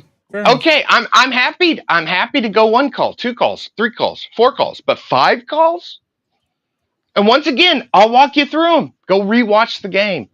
Well, let me ask you this Hold question, on. my I man. got 2 questions. That Really Dallas flawed. What Cowboy is your game team? against Green Bay, when they said I Terrell don't give a Owens fuck about didn't the catch the Cowboys, ball, bro. what do you think that was? Was Are you that a talking about bad the call or Des was that a Bryant? catch? Wait. No, the Des Bryant catch was a catch. I'll Oh, stand okay. by All that. right. I just wanted to know. Look, I hate the Cowboys. I'm from Houston. Fuck the Cowboys. But that Des Yeah, I Bryant feel catch that was a way about catch. Houston. So what's your point? Well, fuck you then, and fuck All the right. Cowboys. Hey, look. Don't be Hey. mad. Don't hate. Congratulate. Listen. When the Houstons get about 5 championships, we got something to talk about. Hey, Next. listen. We are Hey, you in. want to talk about? Hey, that Des Lord, Bryant bad call Next. probably cost the Cowboys a Super Bowl that year. It How sure about them did. apples? What's your excuse? What's I don't have Houston's an excuse? excuse. I've been on the Des Bryant side because I'm intellectually honest. Oh, you're intellectual, huh? Well, you weren't No, intellectual All right. I'm not when you were intellectual. I'm at intellectually Houston honest. about them rape charges going on Let's out get there. back to. Hey, listen, please, people. Let's get back to what the fuck I was just talking about. The whole What are we doing with subject Dallas here. Cowboy fans? We've already asked you. I know I ain't a Cowboy fan either, but we're not going to talk about pro football in here. We're going to talk college football. So do me a favor. I've gotten your step forward and step back. Appreciate you coming in, Drew. Richard, we can't hear him. We got to drop somebody off. All right, cool. So If you got to drop me, drop me. You're the man. Later. Richard, can you hear us? Down. Hey, throw them all down. Throw them all down. And then, The brand has finally But he appreciates returned. this, so. Your brand.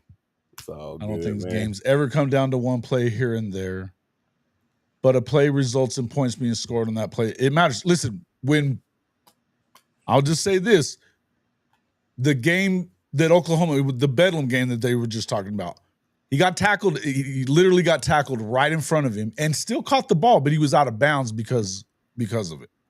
If that's not interference, I don't know what the fuck it is. And that was that Brett Yormark in the building bullshit. He did not want Texas and Oklahoma playing for the conference title on their way out. Did not want that shit. Did not want that shit. And they were trying to fuck Texas out of it too. They were. They were. They did it for 2 years. So The year before that, I'll put it to you this way. The year before, there was a total of 3 holding calls against OU and Texas opponents for the whole season against conference opponents. 3. You could call holding on every fucking play. It happens. What's up there, BYU football, my guy? Appreciate you coming in. Richie Dubs, what were you saying? They were missing holding calls on both. Look, they happen. But you can miss them pretty easy. I know I'm gonna probably be on here for like 2 more minutes, Jason. Okay. So I definitely want to acknowledge. Kill him. Do your I thing. definitely want to acknowledge this, man. For one, I got a goal before July 17th, my birthday, to hit 1,000. Your birthday's July 17th. My youngest son's birthday is July 17th. Say, hey man, real ones are born on that day, clearly. My other son is July 27th. Hey man, it's cancer season. And I don't even like zodiac signs. But yeah, man, like I said, man, I'm trying to hit 1,000 subscribers. I'm at before my birthday. So y'all definitely help a brother out and get there. You put yourself on mute, Jason. Did do that again. How many? You're at 850-ish, 870-ish, something like that. I saw 863. There you go. Yeah. Hey, I know most of you guys are subscribers. You should be subscribers. We got love for all these guys. The reason that these dudes are always on my show is because I love them all, and I think they're all freaking badasses at what they do. Go over there and subscribe. Brissy, your show has gotten exponentially better over this past year anyway. And I mean, I don't think I've told you that enough, probably. You guys are killing it. Oh, yeah, man. I'm trying to pick up for Ty, man. Ty been out. So somebody. Yeah, man. How is Ty? How's Ty? I haven't talked to him lately.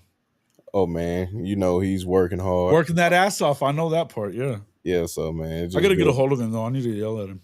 Yeah, man. So, definitely, y'all just go over there to the Sharpshooters Sports Talk. It's the, look, it say sub here in the chat, man. Definitely have Jason on there. I try to get Jason on there a lot, man.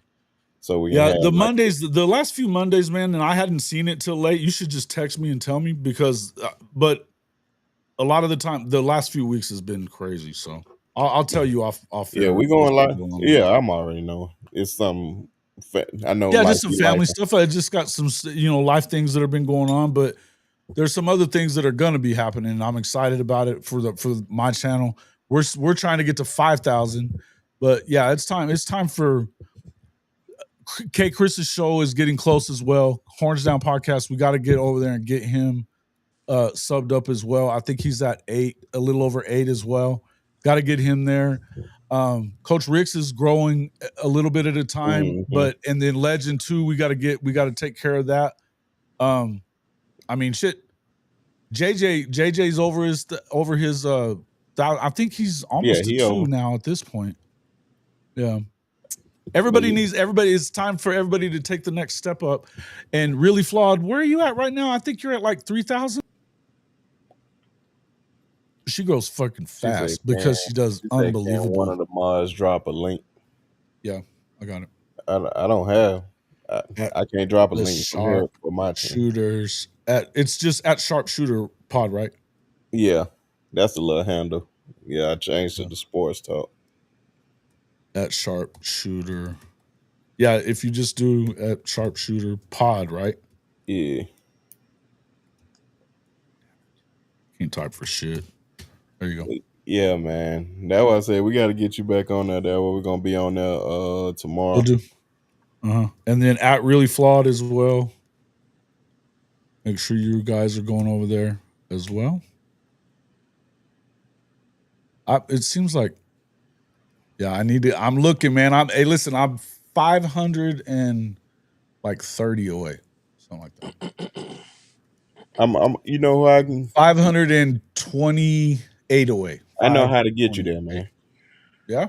I'm gonna call up my boy Jim Nagy and just tell him to come on the show, man. Just listen. I would love to have him on, but you know who we're gonna have Tuesday night? we're gonna have. Hey, this one's. I'm excited about this one. Have you announced it? I have not announced it, but Oh. it's actually. I'm going to do it now. Oh. Derek Blaylock, father of former NFL running back with the Chiefs, the father of Tory Blaylock, is going to be with me in the coach on Tuesday. So Cool. excited about that, bro. Cool. I will be tuned in. Yeah, man. Hey, he's our guy. Man, I'll tell you what. If I don't know how many people remember this, but him and Priest Holmes set the record for the most. I think they both had 4 touchdown runs in the same game. Wow. That's a NFL record. Wow. Yeah, Derek was the real deal. And listen, I think that Torrey's going to get some opportunities. Now, when you bring in a guy like Jaden Ott, I think that he's their guy. You have to give the ball to X-Rob some, and then Taylor Tatum ain't no joke either. But let me just say, Torrey has been blowing up, and he's given them reasons to give him reps. So he's explosive, man. He's a touchdown waiting to happen. I'm excited about it. Oh yeah, he does have some wheels. You did a good job on what's my guy name, man? Jaden.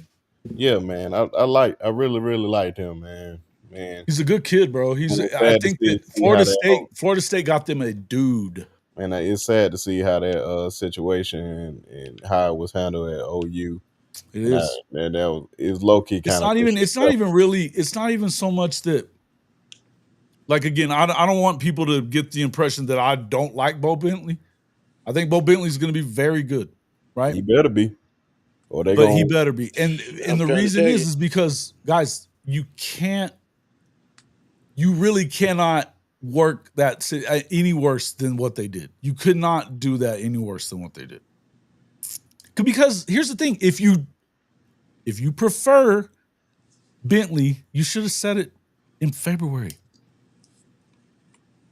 You should have cut him loose in February. And because you almost lost both of them over it. Yeah.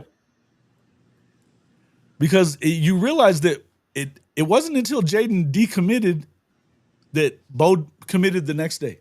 Mm-hmm. Yes, so, but I tell you what, though, I talked to Jaron today. They're happy. They're excited. They've been landing recruits at Florida State since they got him this past weekend. So it's been a good week. Dwayne, I know you were talking a lot about that. What are your thoughts on that? Yeah, I was. I just thought that was the.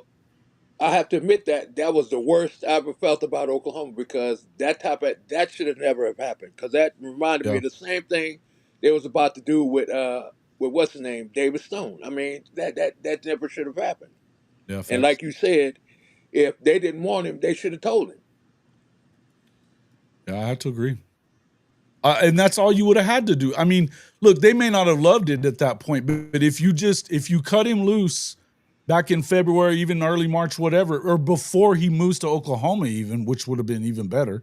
Yeah. Then they may not have loved it, but they could have respected it more. Right. But by stringing it along and acting like you were going to take both of them, it wasn't a great move. Right. And I don't want to keep talking about this because I don't want everybody. I know that everybody thinks that I just hate Bo Bentley. I don't hate Bo Bentley. I do not. I've got love for the O'Neills, but that doesn't. I mean, I can still sit here and tell you that I think that Bentley's very good. I think he's very good. I don't think he's as good as Jaden, but that's neither here nor there. I could be proven wrong on that too. I've been wrong before. Right. Time will tell. Time will tell. What's up, Rich? Good to see you, man. Hey, what's up? What's up, my Oklahoma brethren? Yeah, First time actually talking to you guys after emailing you all the time, Jason. Hey, man, I appreciate it too. Are you about to start up your analytics again? Yeah, I'm actually kind of working on it right now. So now that final preseason rankings and stuff like that are coming through, so I'm putting it together, probably about 30% complete, but next 2 weeks I'll have it done. So cool. Looks just to give you some insights here. I mean, Oklahoma's schedule is murder. I don't know who you guys pissed off, but It is murder. Apparently, Coach Drink. Well, no, I don't think so. I don't think drink has to do with schedule. He Joe the Simp. Now you'll get the benefit on that. You know what I mean? In the following year or whatever, because you're playing like a back-to-back schedule. But the way I look at it right now, you have 3 cupcake games. You're playing an FCF team, FCS team, and then you're playing Temple and Kent State, and right. you can just walk out there and win those games. But your other 9 your other 9 games are brutal. I mean, Missouri is the weakest opponent on your schedule on the other 9. Is it though? That's how bad because it is. I'm not sure what I think of Ole Miss though. Yeah, I mean, we can discount a little bit Ole Miss. I'm not sure about Tennessee. I do think that Lane is very good, and they're going to win 8 anyway. I mean, they definitely are bet. Look, I'll just put it this way, and this is, and I'm a Missouri fan, so I'm a Missouri homer. So hate on me, give me the Mizzou and everything, but I'm an honest fan too. No, you and are.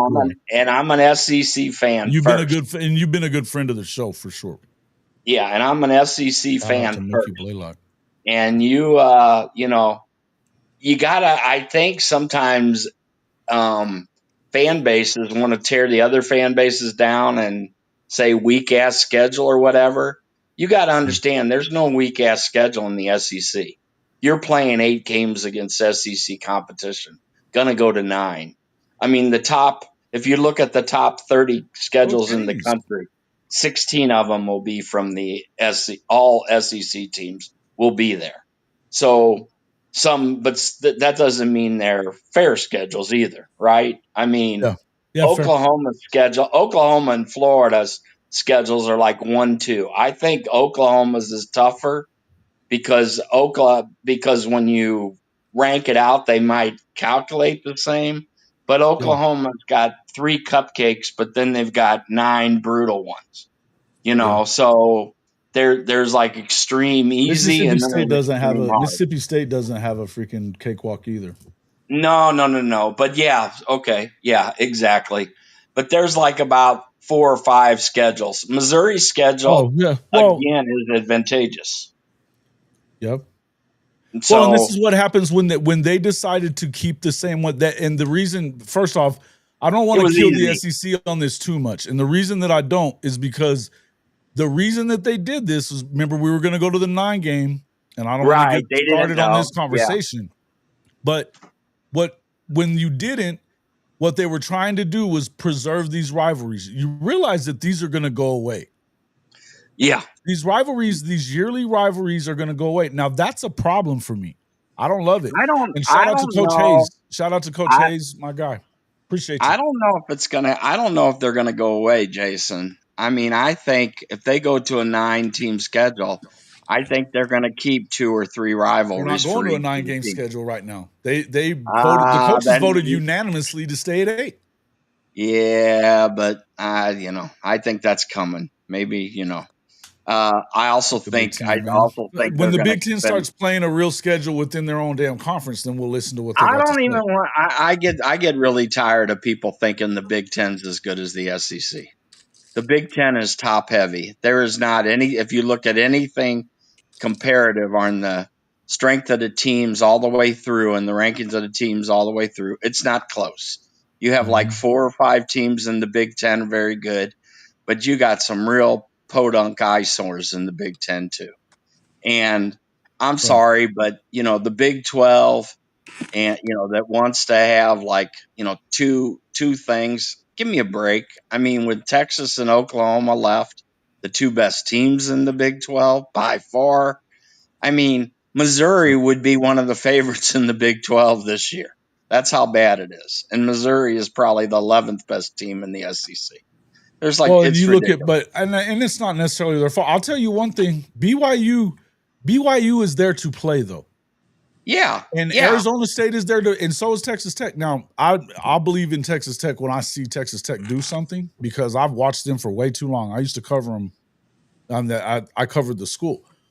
I'm going to tell you, but here's the thing: they are literally stepping forward and while Utah's out there bitching and complaining about Yeah. fairness and all this other shit, like fair has a fucking thing to do with any of it.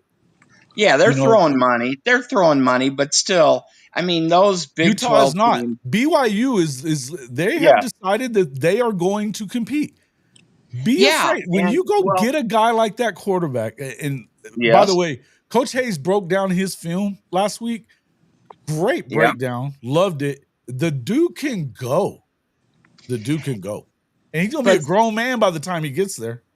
Yeah, but I mean, there's a reason why if you look at the rankings on any of the so-called rankings, 24/7, On3, whichever you look at, and you look at the top 25, there is 13 or 14 teams in the SEC that are in the top 25 every year. There's but I understand where they're coming from on some of that though too, Rich. You got to remember that when you are pre-ranking teams going into the season, it can, and you're also ranking them by recruiting rankings and stuff like that. You can see where these other, and I'm not telling you that I don't believe the SEC is by far the best conference, because it is. What I'm saying is it doesn't look great to the rest of them that, and look, they feel they're the wounded dogs in the corner over here. They're the ones that feel like they are left out of the whole deal. And I've always said this from day one. I'm going to be pro OU before anything else. But the only way that you can fuck up this money is by cutting off 75% of the country from your game. Oh, I agree. Yeah.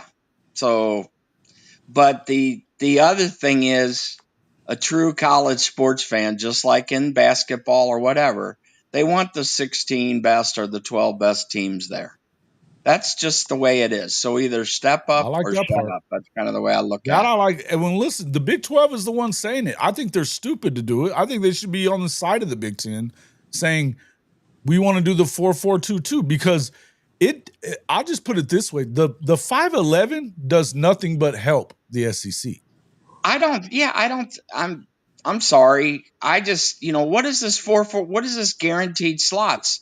This is like just the other way. I don't like the guaranteed slots. I don't like the guaranteed slots for the Big 10 or the SEC. I think if you're the Big 12, you better get them, because otherwise you're going to get one every year. Well, I'm saying, I just think my thing is you win the conference championships from the Big Four, supposedly.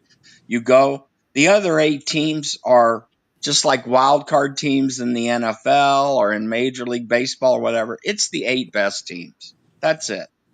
Now, they screwed it up with the group of 5 thing. Okay, fine. You want to put a Cinderella in there. But that's the way it should be. Hey, I mean, Jason, come on. It should, but again, I'm not telling you that it should be fair. I'm not talking about fairness. I'm talking about for the survival of the Big 12, they should not be for the 5-11. Okay, you're talking about the I think they're committing conference suicide. Yes. Agreed. But I mean, look at OU's situation. OU's in the SEC. Okay. OU's in great shape. It's not going to hurt OU. No. I'm talking about just as far as strength of team. If you guys were in the Big 12, you'd be a favorite to win the Big 12. Yes. Yeah. Oh, easy. Yeah. Yeah. If you guys were in the ACC, would you be a favorite in the SEC? I mean, the ACC? In the ACC? Yeah. Right up there with Clemson, probably. Yeah. You start looking at blue chip ratios, of course. Yeah. Yeah. So then you look at the SEC, and right now you're probably picked 6th or 7th, 5th, maybe. Yeah, it depends on who you're asking, but yes, somewhere in the 6, 7, 8 range. Sometimes 5th or 4th. Depends on who you're asking. So my question is, why is Oklahoma penalized for being in the best conference in college football? That's a fair statement, also. And but it's I'm also nobody made them go and take all that money either. You think that anybody outside of the SEC gives a flying fuck whether Oklahoma has a fair shake?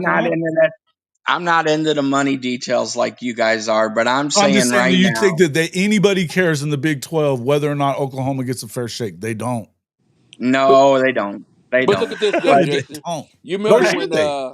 when but Oklahoma was trying to get out of the Big 12? They yeah, had the audacity to want to sit up there and charge Oklahoma, Texas, $150 million to get to exit. By And the way, my they thing didn't is, pay any of that if shit that's the to get out. case, They didn't why pay it. should we have to pay to get out of that conference when we built the conference? That's my only thing. I had a yeah, question with that. Well, yeah. there's a lot of time. Listen, the reality is that the Longhorn Network is what really, and that's not just Texas's fault that Longhorn Network thing went down. And I'm just going to tell you guys that Dan Beebe and the Right. leadership of the Big 12 allowed that shit. Yep. It got him fired. And not for nothing, I know everybody loves on the next one. He was asleep at the fucking wheel from day one, too. Yep. He was terrible. Yeah. He was All terrible. I you had mean, to do was let them play some fucking night games, and Texas and Oklahoma Thank are you. happy. Thank you. That's yeah, it. they kind of sealed their own fate. Yes, agreed. But you can't you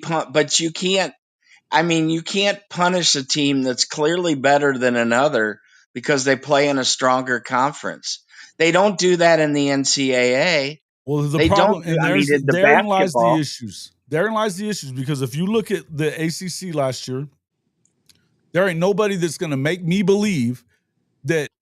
And I even think I like Rhett Lashley. I think that SMU is a dangerous program to allow to get good because they got money. They don't care if it's shit Yeah. about spending it. But I'm going to tell you this: they were not good enough to be in that playoff. When they lost to a 3-loss Clemson team in that championship game, that was their playoff game, in my opinion. Get them the fuck Oh out. yeah. There was Indiana, same yeah. thing with Indiana shouldn't Indiana. have been They got there the either. shit kicked out of them when they finally played somebody. And that's the problem. It's so top heavy in the Big Ten. You've got basically 4 to 5 teams, Right. and the rest of them just aren't that good. Right. So if you avoid most of them, you basically got 2 games on your schedule. That's what I'm saying. If Oklahoma, if you guys go 9-3 with your schedule and you Should don't get in. make the playoffs, you should be killing someone. Seriously.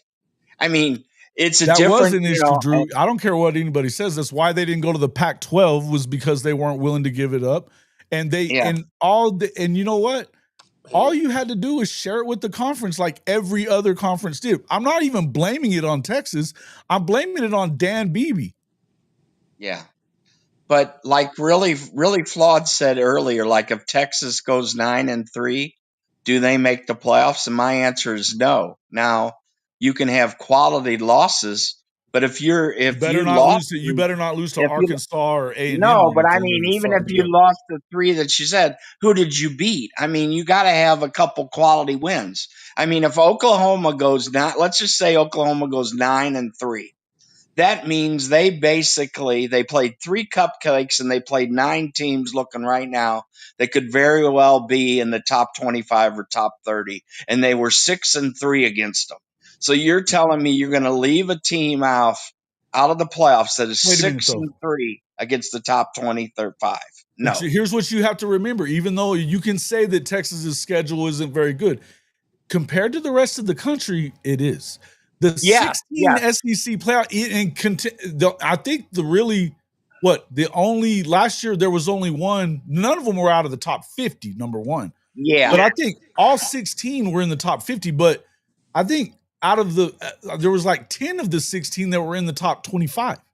Well, I would say for sure, okay, looking at the schedules the way they were, right? So I'm just going by preseason rankings. And come on, Right. Florida State was ranked in the top 10 last year, and they turned out to be dog shit. Trash. So it'll Hey definitely Jason. change. Hey Jason, I'm gonna call it a night, man. You know, I just got off of work. Dwayne, and I I'm gonna get ready appreciate to you, get in man. bed, man. I appreciate you coming in, man. Hit me up tomorrow. All right, man. I'll be on there. All right, appreciate you. All right, take it easy, man. Later.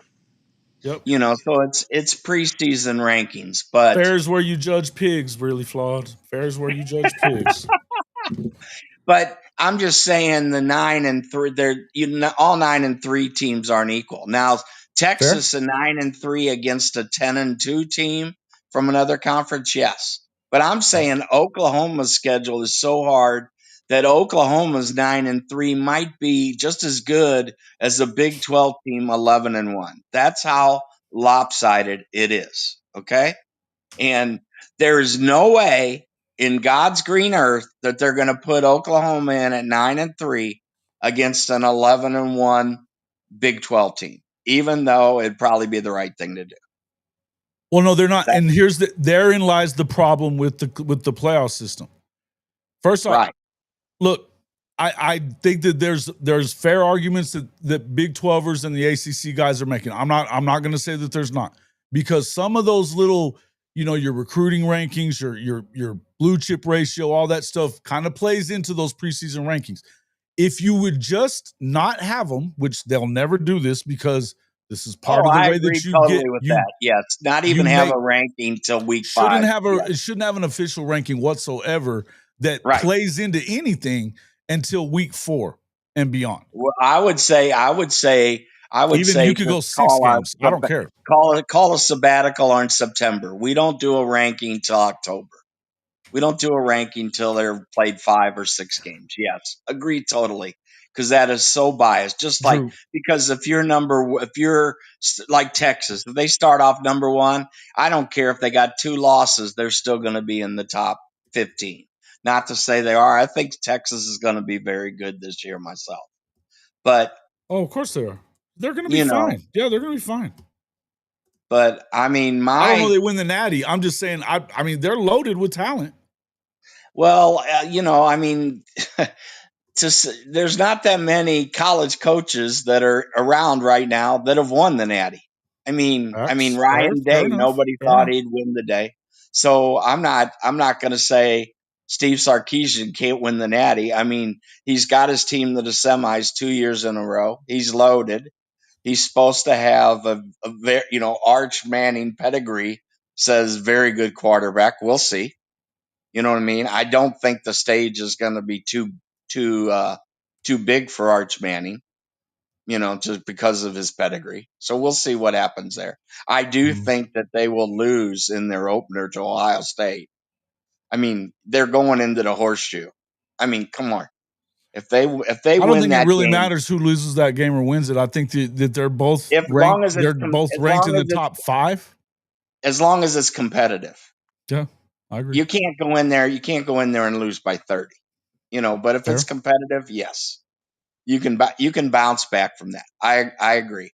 I do. I guess I'm higher on Penn State than other people are, because I think one of the things, I think this one's more open, more the race is more wide open, and there's so many inexperienced quarterbacks. GPS back to BCS computers and then let them rate. Look, I don't care how they do it. There has to be some sort of metric that actually measures your strength of schedule. Listen, if you do that part, listen, you know what? I'm going to just let any of you Big Ten fans understand this. The SEC is not going to go to 9 games until you make strength of schedule matter more than wins. Yeah, right now, if the Big Ten goes to 9 games and the SEC stays at 8, they're still the SEC schedule is still harder. I'm sorry. I don't disagree with you. And that's why I'm saying they are absolutely. They're talking about this 9 games, and you're playing this. You're playing an FCS team and blah blah blah blah in November. You know what else they do?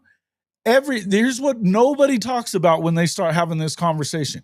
Every team in the SEC by rule has to play a non-conference Power 5 opponent in the non. That's correct. At least one.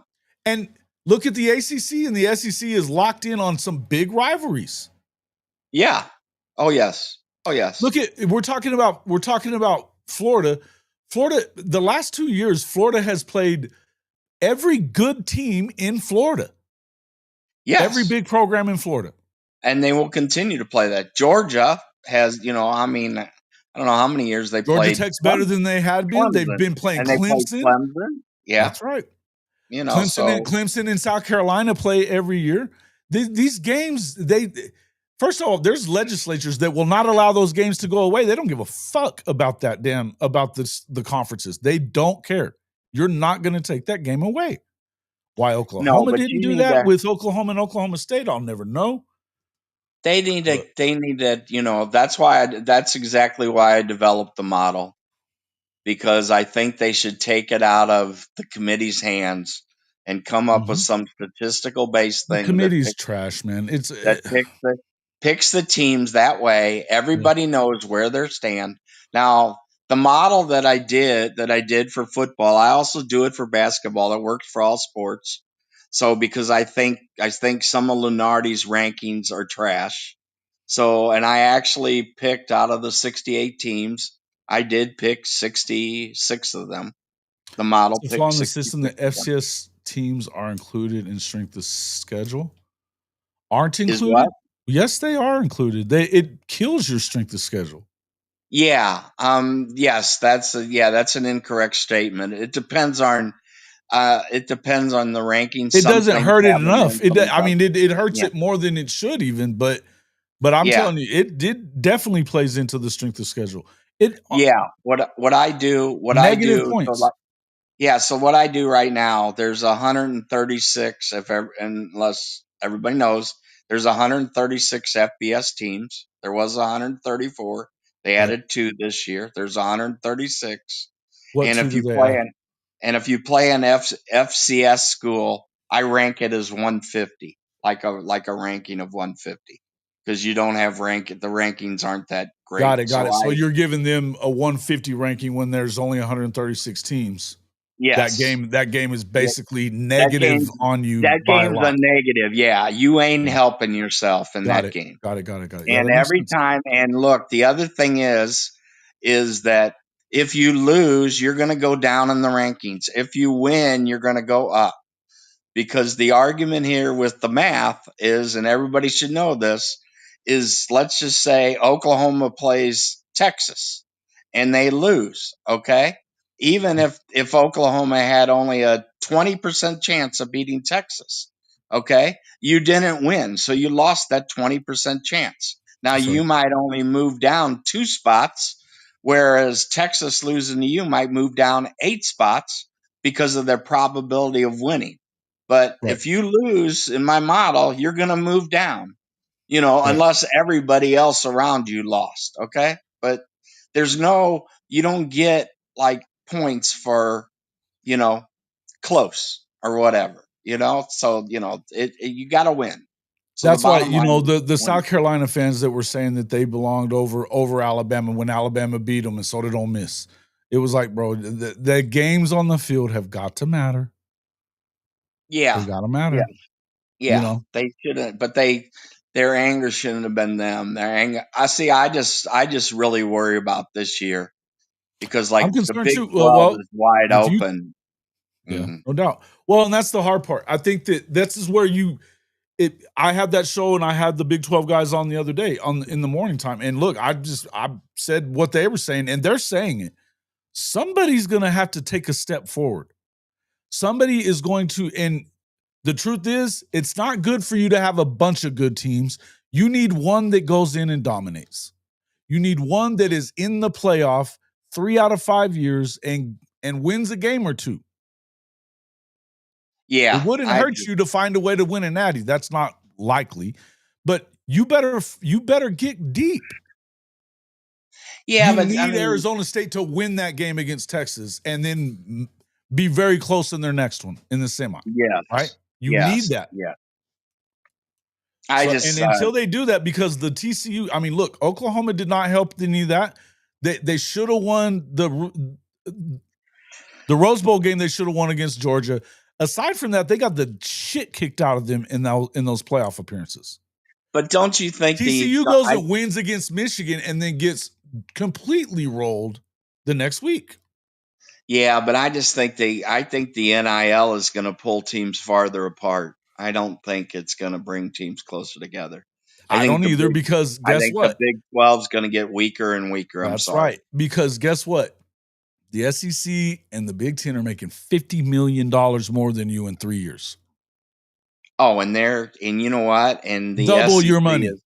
and the SEC is maniacal for football. So where do you think the NIL is going to be in the SEC? All you have to you look at these at the draft. Oh yeah, they both broke records. Both of the big conferences broke draft records this year, and it's like this every year, and it's going to continue to be.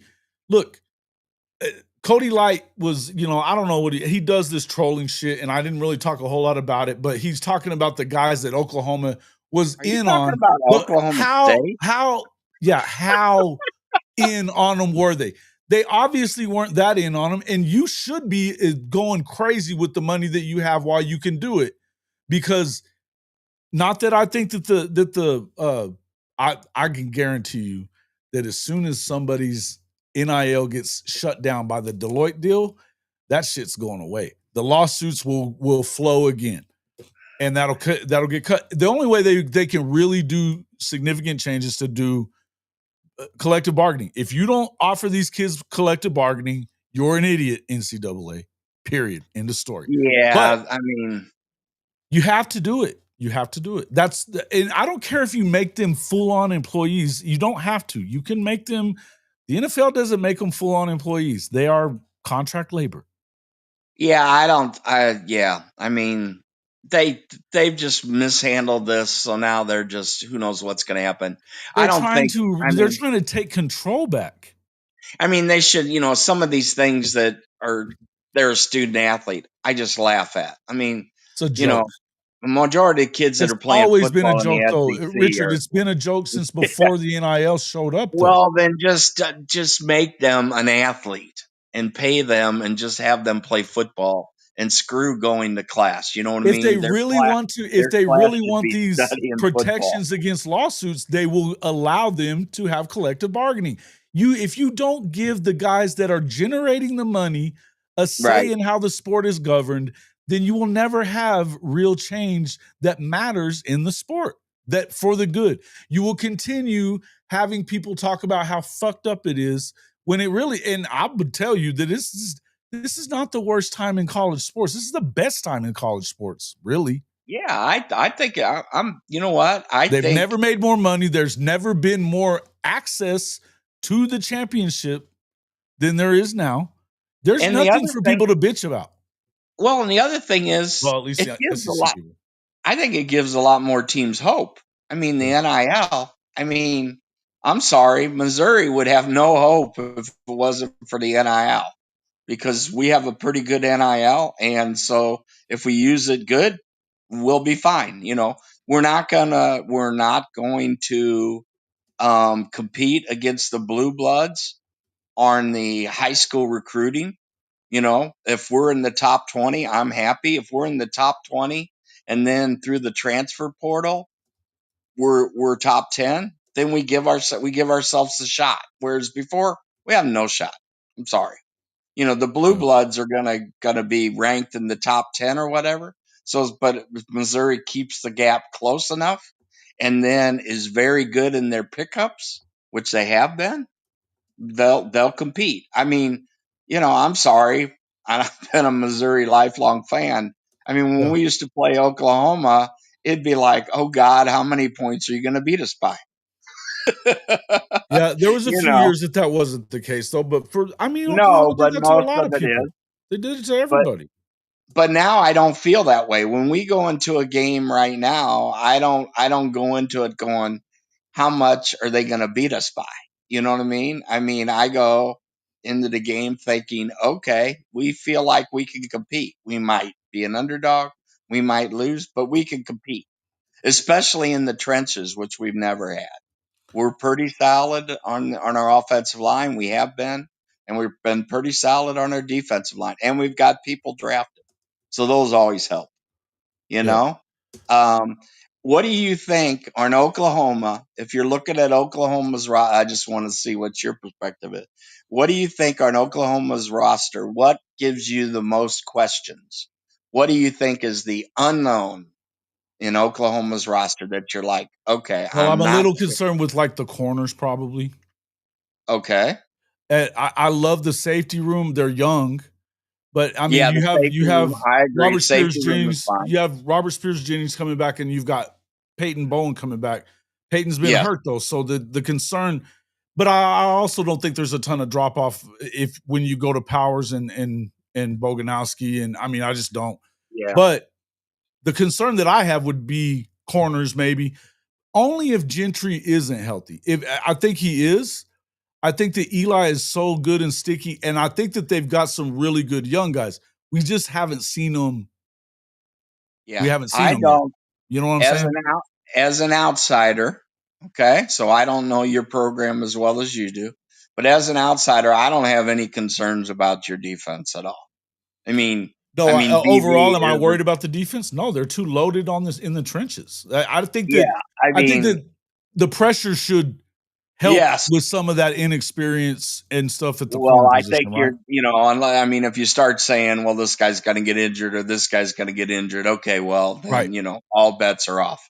The But main my thing is biggest, that you have to get that pressure, and I mean, it all works together. You know how it goes. yeah, my biggest concern for Oklahoma is wide receiver. That's my Okay. biggest concern for Oklahoma. My second biggest concern, because of what happened last year, So you don't is because you offensive don't line. know about the. So you're Yeah, you don't looking at know. it as I okay. mean, You're not you sure can about look these and guys say, that are coming in, the yeah, transfer dudes exactly. from. You just never Yeah. know. Some of them are hits, some of them are miss. I think Giovanni Gibson is a hit as long as he's playing, but he did get hurt. Yeah, I think Mateer is a stud. So the question is, who does he throw it to? Well, you know what I mean? So that's the thing. So I think, Burks has Deion got to Burks stay is healthy. very He's good. got to stay Right. healthy. Got to stay healthy. Yep. The biggest question, and you can't undersell this. I mean, Mateer knows the offense, but none of your wide receivers know this offense. I mean, so this is totally new to them. And the concepts they're probably running, you know what I mean, are probably a little more complicated than I don't think they are, though. previous. Here's the thing. Well, Here's the one thing about it. maybe This not. is the one thing is, first off, they went and found a guy. This is what there's a lot to this conversation, really. But and let me just try to pare it down a little bit. They tried to meld together the Levy offense with this air raid thing. Oh, yeah. What's left now, that was last year. And they did that for Jackson Arnold, by the way. Yeah. Now, right now, though, what Arbuckle does, and Arbuckle is not necessarily married to anything. Like you've seen him get under center and do a lot. I mean, he loves his offense. I like his offense a lot. It's very Lincoln Riley-ish. Okay. Very Lincoln Riley-ish on this offense, right? Although a little more run heavy than what we've seen him lately. I would just say every one of these guys that are on that offensive coaching staff have coached the air raid, and that's exactly what it is with where they've sprinkled in the running downhill, you H-back stuff, things that Leach didn't really love, but it's his guys took that, they took his offense and they added to it. He never really loved that. I remember him bitching about it a lot. Well, I hear what you're saying, but I'm talking about the players themselves. What I'm getting at is the players themselves. A lot of them came from that as well. Okay, the beauty I got of you. it. The beauty of it is the beauty of it to me is, and I'm not saying that there's no validation or that you're not valid in what you're saying. I think there is some validity there. What I would also say though is that every one of these coaches, and Bill Bedenbaugh is considered, if he's not the best offensive line coach in the country, he's damn for sure the GOAT of all time as an offensive line coach when it comes to this offense. He knows exactly how to block it. He knows exactly. I mean, they weren't letting him do a lot of that. The problem at Oklahoma, it was more than injuries last year. It was more than injuries. There was a lot of shit going on that was just not good. The good news is they're all on the same page now. They were not on the same page last year. I had that podcast a couple of months back where we were talking about, listen, the day before the Tennessee game, you had Bedenbaugh and DeMarco Murray screaming at each other in the hallways outside of the meeting rooms about what the blocking schemes were supposed to be. What does I don't know. Does DeMarco Murray still have a job there? He does. Oh my But the God. problem Okay. is that Seth Luttrell had them thinking all different shit. DeMarco thought that it was supposed to be zone blocking, and that's not what it was. Or one way or the other. It was literally they were on two different pages the day before your first SEC game. I'm a fan of DeMarco Murray as a college football player. I'm not a fan of his as a coach. I think Sorry. that DeMarco has some. That's I'm not just going my to get. I'm not honest going to get too outside deep into opinion. that. I know exactly what you're saying. There's a lot of Oklahoma fans that feel the same way right now. They don't. His rotations have been at least. What's the least thing I can say about it? They've been a little iffy and make you scratch your head. Well, what the fuck are you doing? Yeah, well, No we were rhyme or talking. reason. I think a lot of people were pissed. I think what we're first off, he's not going to be able to just take Jaden Nod out because that's Nagy's guy. No, And they I went know. and paid a shit ton of money. The other thing, I don't know what it's going to look like, but it feels to me like he at least has some more respect for. I think he likes Arbuckle. They seem to get along. And I don't know that Arbuckle's not going to say, look, this is who I want playing. Yeah, but last year, I mean, just from an outsider, last year when I was watching the game, and we talked about it, beginning of the year. That was a Seth problem, though. That was a Seth problem, though. Yeah, you couldn't run the ball, but then you had the freshman running back. He gets in there and he shows you hope because of his maneuverability and everything. Now he got to be fumble prone later on, but I mean, you could tell that he was making a difference. Because Taylor Tatum is a straight up stud, dude. Yeah, straight. Torrey Blaylock, straight up stud too. I don't know how you keep him out. The thing is, though, Jaden Ott, we've seen him in his parts of 3 seasons. It's not 3 full seasons. He has 3,000 total yards and 30 touchdowns. Yeah. I don't know how disabilitating or whatever his injury was. I don't know. He played through a lot of it. He did. He wasn't as good last year. I think he ended up with like 700 or 800 yards. It just wasn't. But he had 1,400 the year before that. Yeah. Do you think that? So you is Fasusi starting? No. Why not? I don't think because he's a freshman. It's a lot to ask. It's a lot to ask from these guys. And look, I think Fasusi is going to play. I think that he's going to be. They're going to. Oklahoma's always at its best when there is a rotation. The rotation has to start at that tackle position that you're talking about. It's got to start with Jacob Sexton. Okay, it must. He is the alpha male of that entire room. I just think in the NIL era, there's no such thing as red shirt. And no, they're not red shirting. I didn't say that. I mean, you got to put him on the field, or he's gonna walk because he's a stud. So yeah, he's not. He's happy though. But here's the thing: is most of these guys pay attention and listen to Bill. Look, you're crazy if you leave Bill Beatonbow. It's not smart. Yeah, he's got too much money in the league, brother. Missouri's got a very good up and comer. I love the Missouri Brandon Jones, the offensive line coach from Missouri. Very good. He's putting people in the draft. I mean, I do not. Okay, I'll speak about Eli Matt Drinkwind. Luke. You've got Matt Luke. You've got. We have Looper. We have some very good coaches.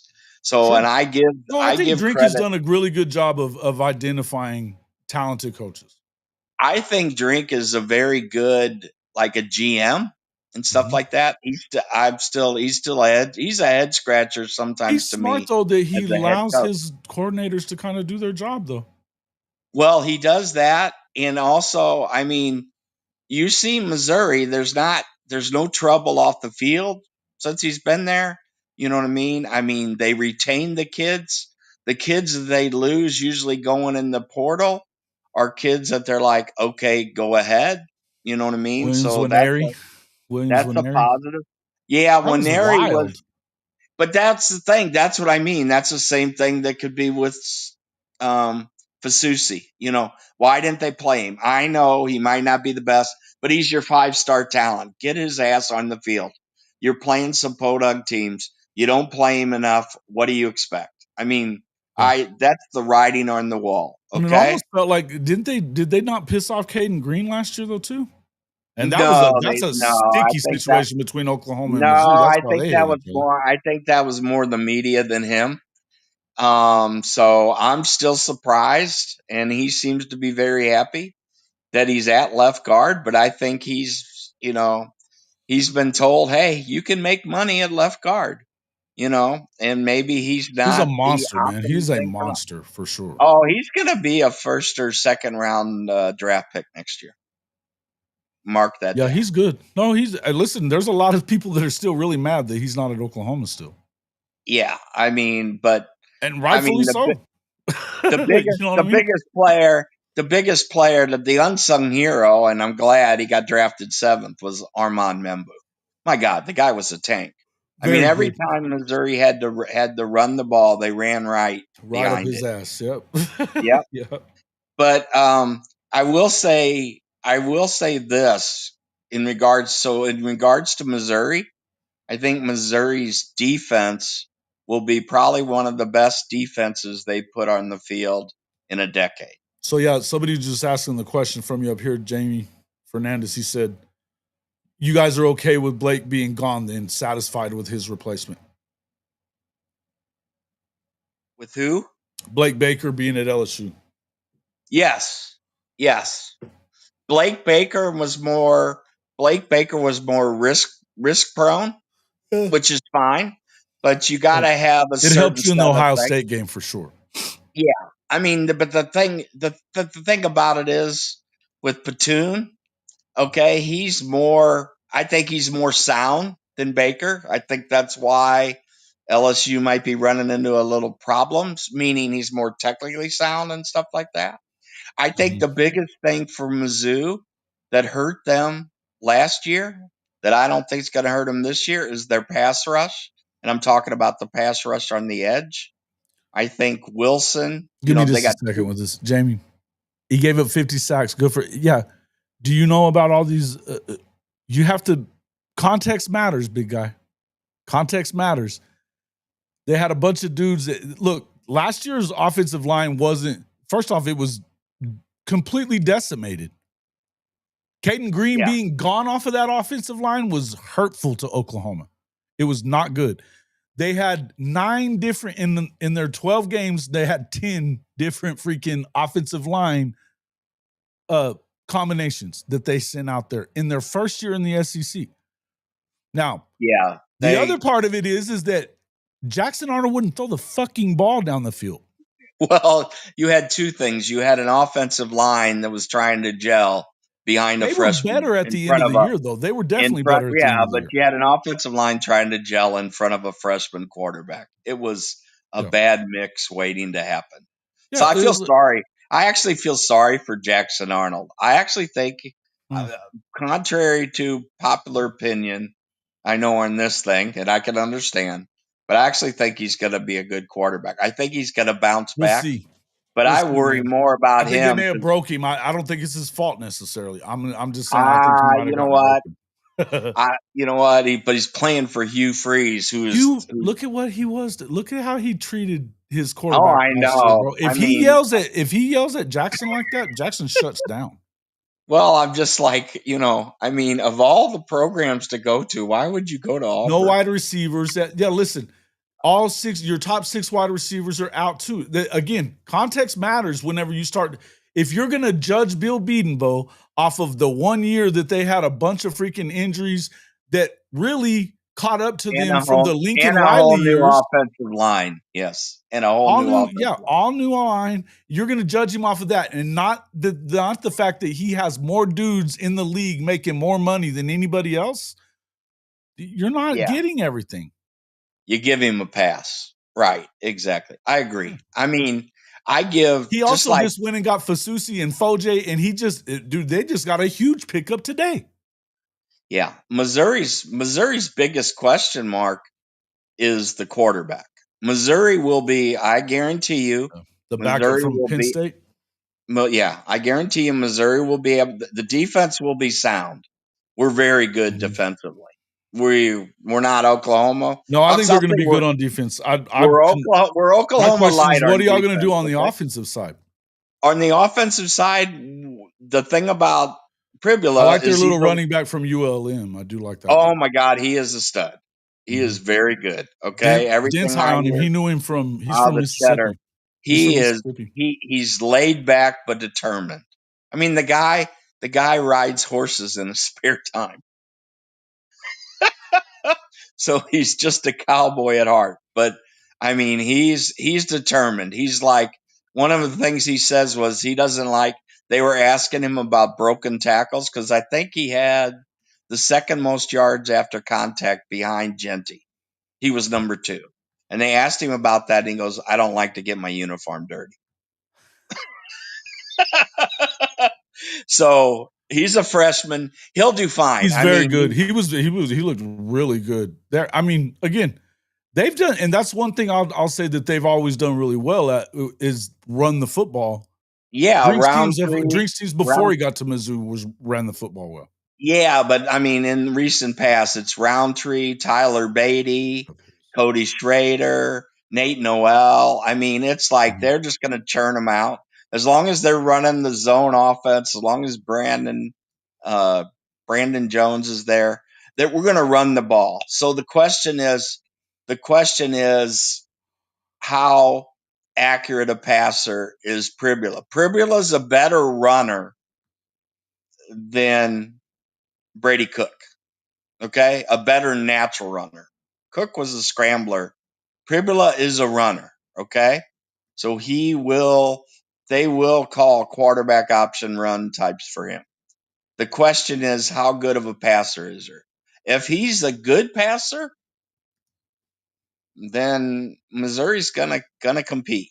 But if he's an adequate passer, I mean, that's the big question mark. So, but Missouri's defense is going to keep them in games to where running might be good enough, not turn the ball over.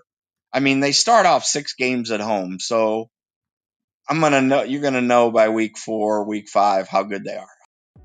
Hey, Jason Watkins here with Hall of Fame College Football. And if you are ready to back your favorite team, the Sooners, and fade that Texas hype train every Saturday this fall, there's only one place to do it, MyBookie. Right now, you can double your first deposit up to $1,000 when you sign up at hofmedia.us/mybookie1000. That's hofmedia.us/mybookie1000. Yep, 100% deposit bonus, and it takes less than 5 minutes to get started. Whether you're betting college football, rolling the dice in the online casino, or dropping a 10-leg parlay on SEC Chaos, MyBookie has everything you need. Bet anytime, anywhere, on the go, at the tailgate, or yelling at the refs from your couch. Just don't talk trash. Put your money where your mouth is. Hit that link, hofmedia.us/mybookie1000, and get your deposit bonus today. Bet anything, anytime, anywhere with MyBookie and Hall of Fame College Football.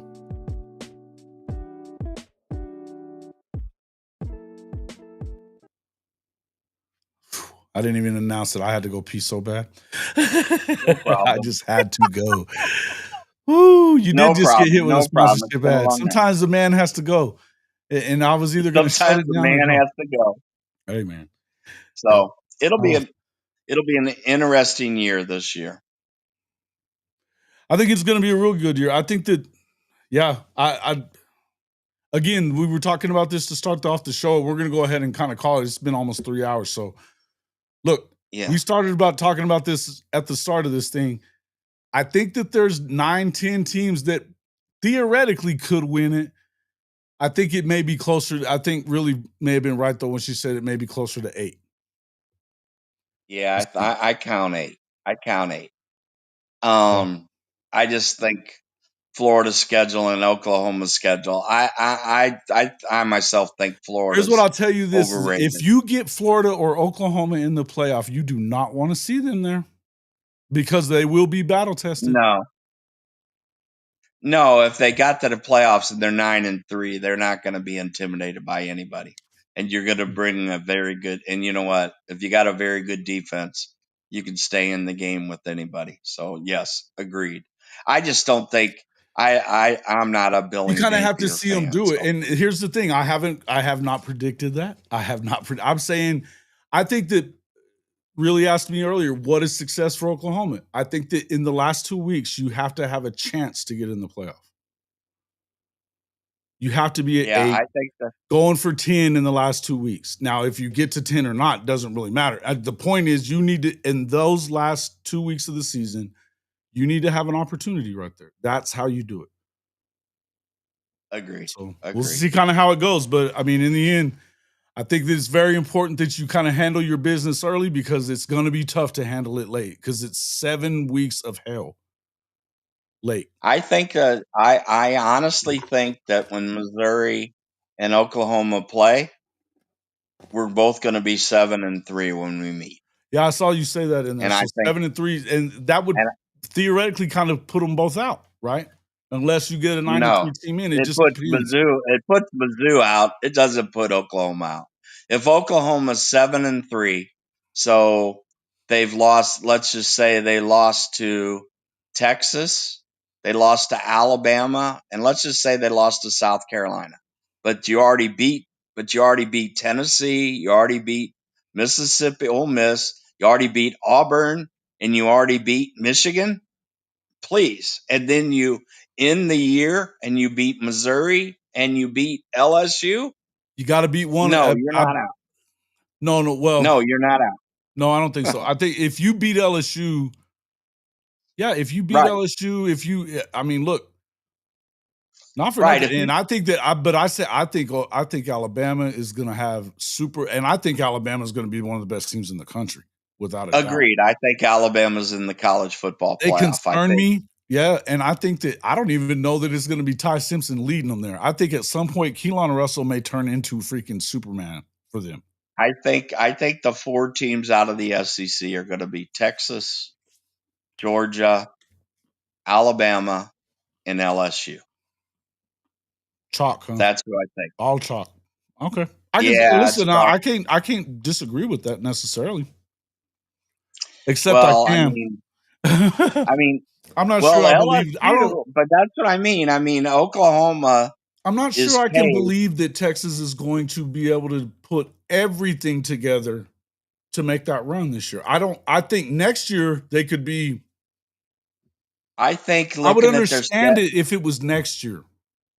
I just think if Texas is, I just think it's going to be really hard for Texas not to be 10-2. And if they're 10-2, they're 3-2 coming into Red River, though. They really could. They are not. You have to go to you got to go to the swamp and the freaking shoe. Those are losable games. Both if you lose, I'm sorry, but if you lose to Florida in the swamp, you shouldn't be in the college football playoff. Have you ever? I mean, has Mizzou won in the swamp? That we don't play there that often with the way the schedules have been. But yeah, it's a tough place to play. But there's no, I mean, it's like the hardest place to play in the conference, other than maybe LSU at nighttime. Oh no, LSU is by far the toughest place to play. Yeah, and for sure, absolutely. And Bryant Denning Stadium ain't easy to play. Okay, right? And none of them are. Shit, none of them are. Yeah, no, but I'm just saying, like, but the swamp is. They don't lose there. Tennessee hadn't won a game in the swamp in 25 fucking years. Yeah, but I just think. I mean, I think DJ Lagway is legit. But I don't know about the rest of their roster. They lost a lot of people. Their defensive line is unreal. Okay, we'll find out. I don't know, man. I'm not. And here's the thing about Florida. I'm not telling you that I think they're making a playoff run either. I think that they're going to be really good. A lot of it will depend on DJ Lagway and whether or not he's healed up. But really good for them. I think that Lagway is 7-5 might be really good. I mean, they play a brutal schedule. They won 8 last year, though, with all those injuries. I don't know. I'm just not sold on Napier. I'm sorry. I listen, man, you're not the only one that feels that way either. You're not the only one that feels that way. I'm just saying that if you look at what they did last year, and especially after the way it started, were you predicting 8 wins for them last year? Because I sure as shit wasn't. Everybody was on 4. He was getting Florida? fired last year. Yes, he was getting I fired. think the model had him at 6-6 or 7-5, similar to Okay. Oklahoma. I mean, you Okay. got the same darn schedule. I mean, I think I had you guys at 7-5. I think we talked Florida about is this. loaded though. They are loaded, man. I'm telling you. They've done very well Yeah. in the portal. He's recruiting well. He is. I mean, that's one thing they know how to do. They can pay players and get guys. Yeah, I'm not. And I that just defensive don't. coordinator, when they replace that young cat at defensive coordinator, the other dude knows what he's doing. I'm sorry. I just think that the Florida universities like Florida and Miami, they don't have a player problem. They have a coaching problem. I'll just leave it at that because Okay. I'm not high on Fair Mario enough. Cristobal either. I'm not high I on mean, Mario Cristobal at all. no. I think that he's the So, worst in-game coach there is. so we'll see because I mean I haven't looked at Florida's schedule, but if it goes sideways on them early, it could get ugly. You know, I Loaded mean, is a big word. Is it a big word for Texas there, really? Because I think they are loaded. They may not be as loaded as you are. But again, it's hard to win on the road in the SEC, especially at places like that. but if I Texas think Oklahoma's is going to have be, issues on the road this year too. They've got to go to Tennessee, to South Carolina, and to Tuscaloosa. I think they should. you better I think they win, need and to you win at better Tennessee, win. and they better win it at South Carolina. But I'm not going to tell you I think that they're going to win at Tuscaloosa. Shit. Yeah, I think you definitely need to win one of those 3. Absolutely. Maybe 2. It depends on what you do. Listen, if you don't, okay, Michigan you better is an win okay 2 club. unless you're going to win a game either against LSU or Bama. Well, you know what? You can't lose it if I'm just talking about making the playoff. If that's, I think the Oklahoma fan base, the thing is making the college football playoff. And you got to beat LSU. Was You that got to win before your you home guys game. play them there? Really, I didn't even realize that. Look, see, You guys Florida. They've got LSU and Miami, and then they have. Yeah, well, they have a bye leading into it as well. Yeah. They play Florida. LSU and Miami in back-to-back weeks on the road. That's tough. Yeah, for I know. Yeah, it could get ugly. It could go sideways. It's a brutal schedule. There's no doubt. They got, and then after shit, then after you guys, then they're at College Station. They got Mississippi State, and then a week off, and then it's the cocktail party. Ole Miss at Oxford 2 weeks after that. Tennessee at home, Florida State at home. It ain't easy, man. That's a brutal schedule. Yeah, but I don't think there's a more brutal schedule than Oklahoma's last 7 games. It's tough. It's tough to basically say you got to bring your A game. Give me a second to win. 2 years they've been loaded with talent and sending people to the draft. You better knock your shit off. Don't you do that. They're loaded at Florida too. You know they are, and I know they are. And you go sit here and talk some shit. God. You better bring some context. Damn it. Florida is Florida. Okay. That is good. That is good for you guys that they're playing those 2 teams before you guys, no doubt. Yeah, Florida absolutely favors Texas. Florida has the talent to compete. It's just I just don't like their coach. I just think barely. I just think Sarkisian is at least a field goal to a touchdown over Napier. That's just my opinion. I can see Napier messing things up a la Cristobal. Yeah, and I think that they both probably need to at some point stop calling plays. Yes, I agree. I think that was actually one of the smart things. So I give Drinkowitz credit for. He stopped the play calling, and he gave it to Kirby Smart, and that helped. And he became at some point you're going to have to do it. Head coach. Yes, if you're calling the plays, That's just too much. That's what I Offensive kind of coordinator, worry about. offensive dudes are a bit different, and I understand that. But I think Yeah. at some point it depends on who you are. Like, look at what it did to Jimbo. He was trash. Yeah, I just think He used to be the best play caller in the country, and then he turned to shit. I don't like it. I don't like it either way. I know Venables is taking over the defense, but I'm like, okay. I just don't like it. I think it. Well, and he doesn't even really takes him I out of think the he's game. doing that well, but yeah, I don't know that that's not the. I don't know that that's. I'm gonna leave that one. All right, guys, we've been going for a while. I got to get out of here, but I would just tell you that the Venables part of it, I think because of the situation he's in, he's not gonna go out on his. He's gonna go out on his sword for sure. He's not. He's not gonna lose his job depending on anybody else to call that defense. Not doing it. Well, I think defense is easier from the scheme and thing than calling the offense than actually calling plays. I mean, defense is reactionary. Offenses, you're trying to predict. So it is a different animal. It But is. some coaches just don't like to give it up. Yeah. I mean, is Lincoln Riley still calling plays? And he shouldn't be. He's at this point, Lincoln's hurting himself too. Yep. Because he can't slow it down. He will not. You can sometimes your goal does not have to be to score a touchdown. You need to get points on the board. Sometimes you need to give your defense a rest. You need to play. You need to have at least 8 plays that they get time on the sideline to make adjustments and rest a bit. Move the football, run the clock.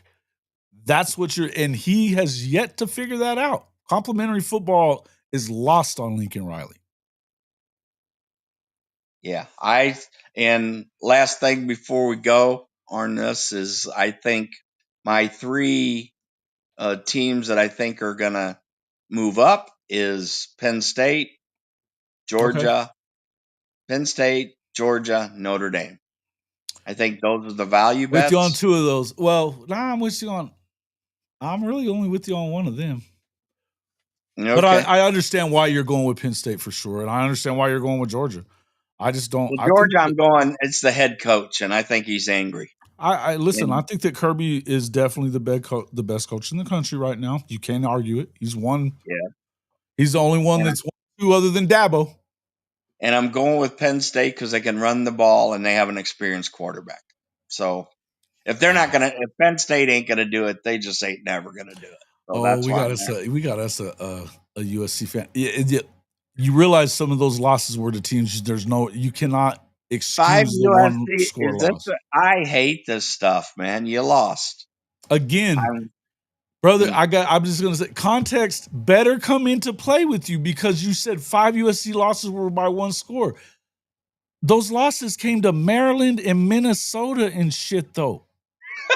And Washington that wasn't the same Washington as what they had been. It's not okay. Right. Yeah. It wasn't it's like not okay, bro. And you lost to a Michigan team that you should have beat. They couldn't even throw the ball. They can't throw it from here to there. They can't throw it from me to my screen. Come on, bro. Okay. I mean, Jamie, Jamie, however you say your name, I'm just telling you, bro, this is not the place to come in here and take up for Lincoln Riley. I'm just going to let you know. Because I will tear it down every time, and I always got ammo on that shit. Lincoln Riley has a lot of resources. He's a great misusing coordinator. He's a trash ass head coach. He's a trash ass head coach. Yeah. No comment. I'm not sure who the comparison would be, but I'm sure there's a team who's been on the winning side of those 1-score games. 5 losses. Okay, that's like 5 saying, losses. You know what? They happen. You know what? Do you know? Look, Oklahoma in Brent's first year replacing Lincoln, they lost 5 games by 1 score. 4 of them by 3 points. You know who gave a fuck? Nobody. Yeah.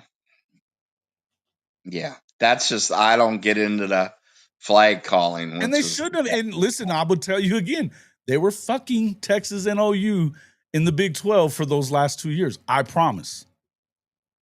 They still don't give a fuck. Yeah. They still, and Lincoln did not leave the cupboard full whenever he left. Remember that 2 5-star quarterbacks walked out right behind him. Not to mention, there was 45 guys that left. 45 guys. Yeah. Don't get to do that stuff. Yeah. You don't get to do that. All right. Guys, we're going to get out of here. Appreciate everybody coming in. Later, brother. Thanks for coming in, my man. Yeah, it was good talking to you guys. Good talking. Really Flawed. Loved you having you in here. You hung around the whole time. I don't know why you didn't just chill with us. You'd rather type than talk, huh? I like Flawed. She's a normal Texas fan. She's very good. Hey, man, she is. You wouldn't even know it until you start talking shit about them. I didn't even know she was a Texas fan. You wouldn't know it until you start. I want to know it. I want to know she was a Texas fan for the first 15 minutes. It was like, okay. Yeah. But very good. All right, brother. All right, brother. Have a good night.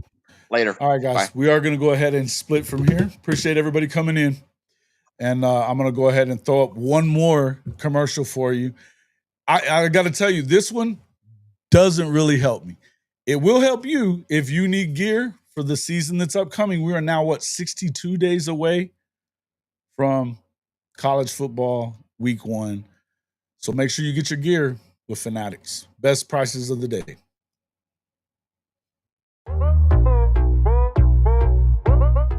Are you tired of your game day gear looking like it's stuck in the offseason? Well, step up your fandom with Hall of Fame College Football's official Fanatics partner store.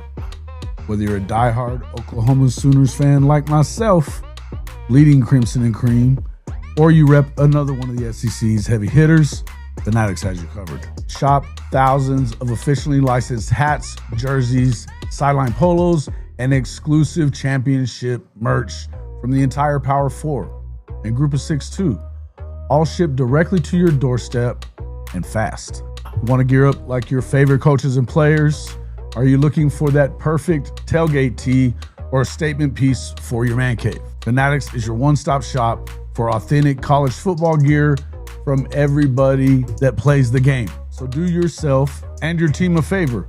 Click our link in the description or simply log on to hofmedia.us/fanatics. That's hofmedia.us/fanatics. And you can shop everything that you want for the best prices of the day right on our Fanatics partner page.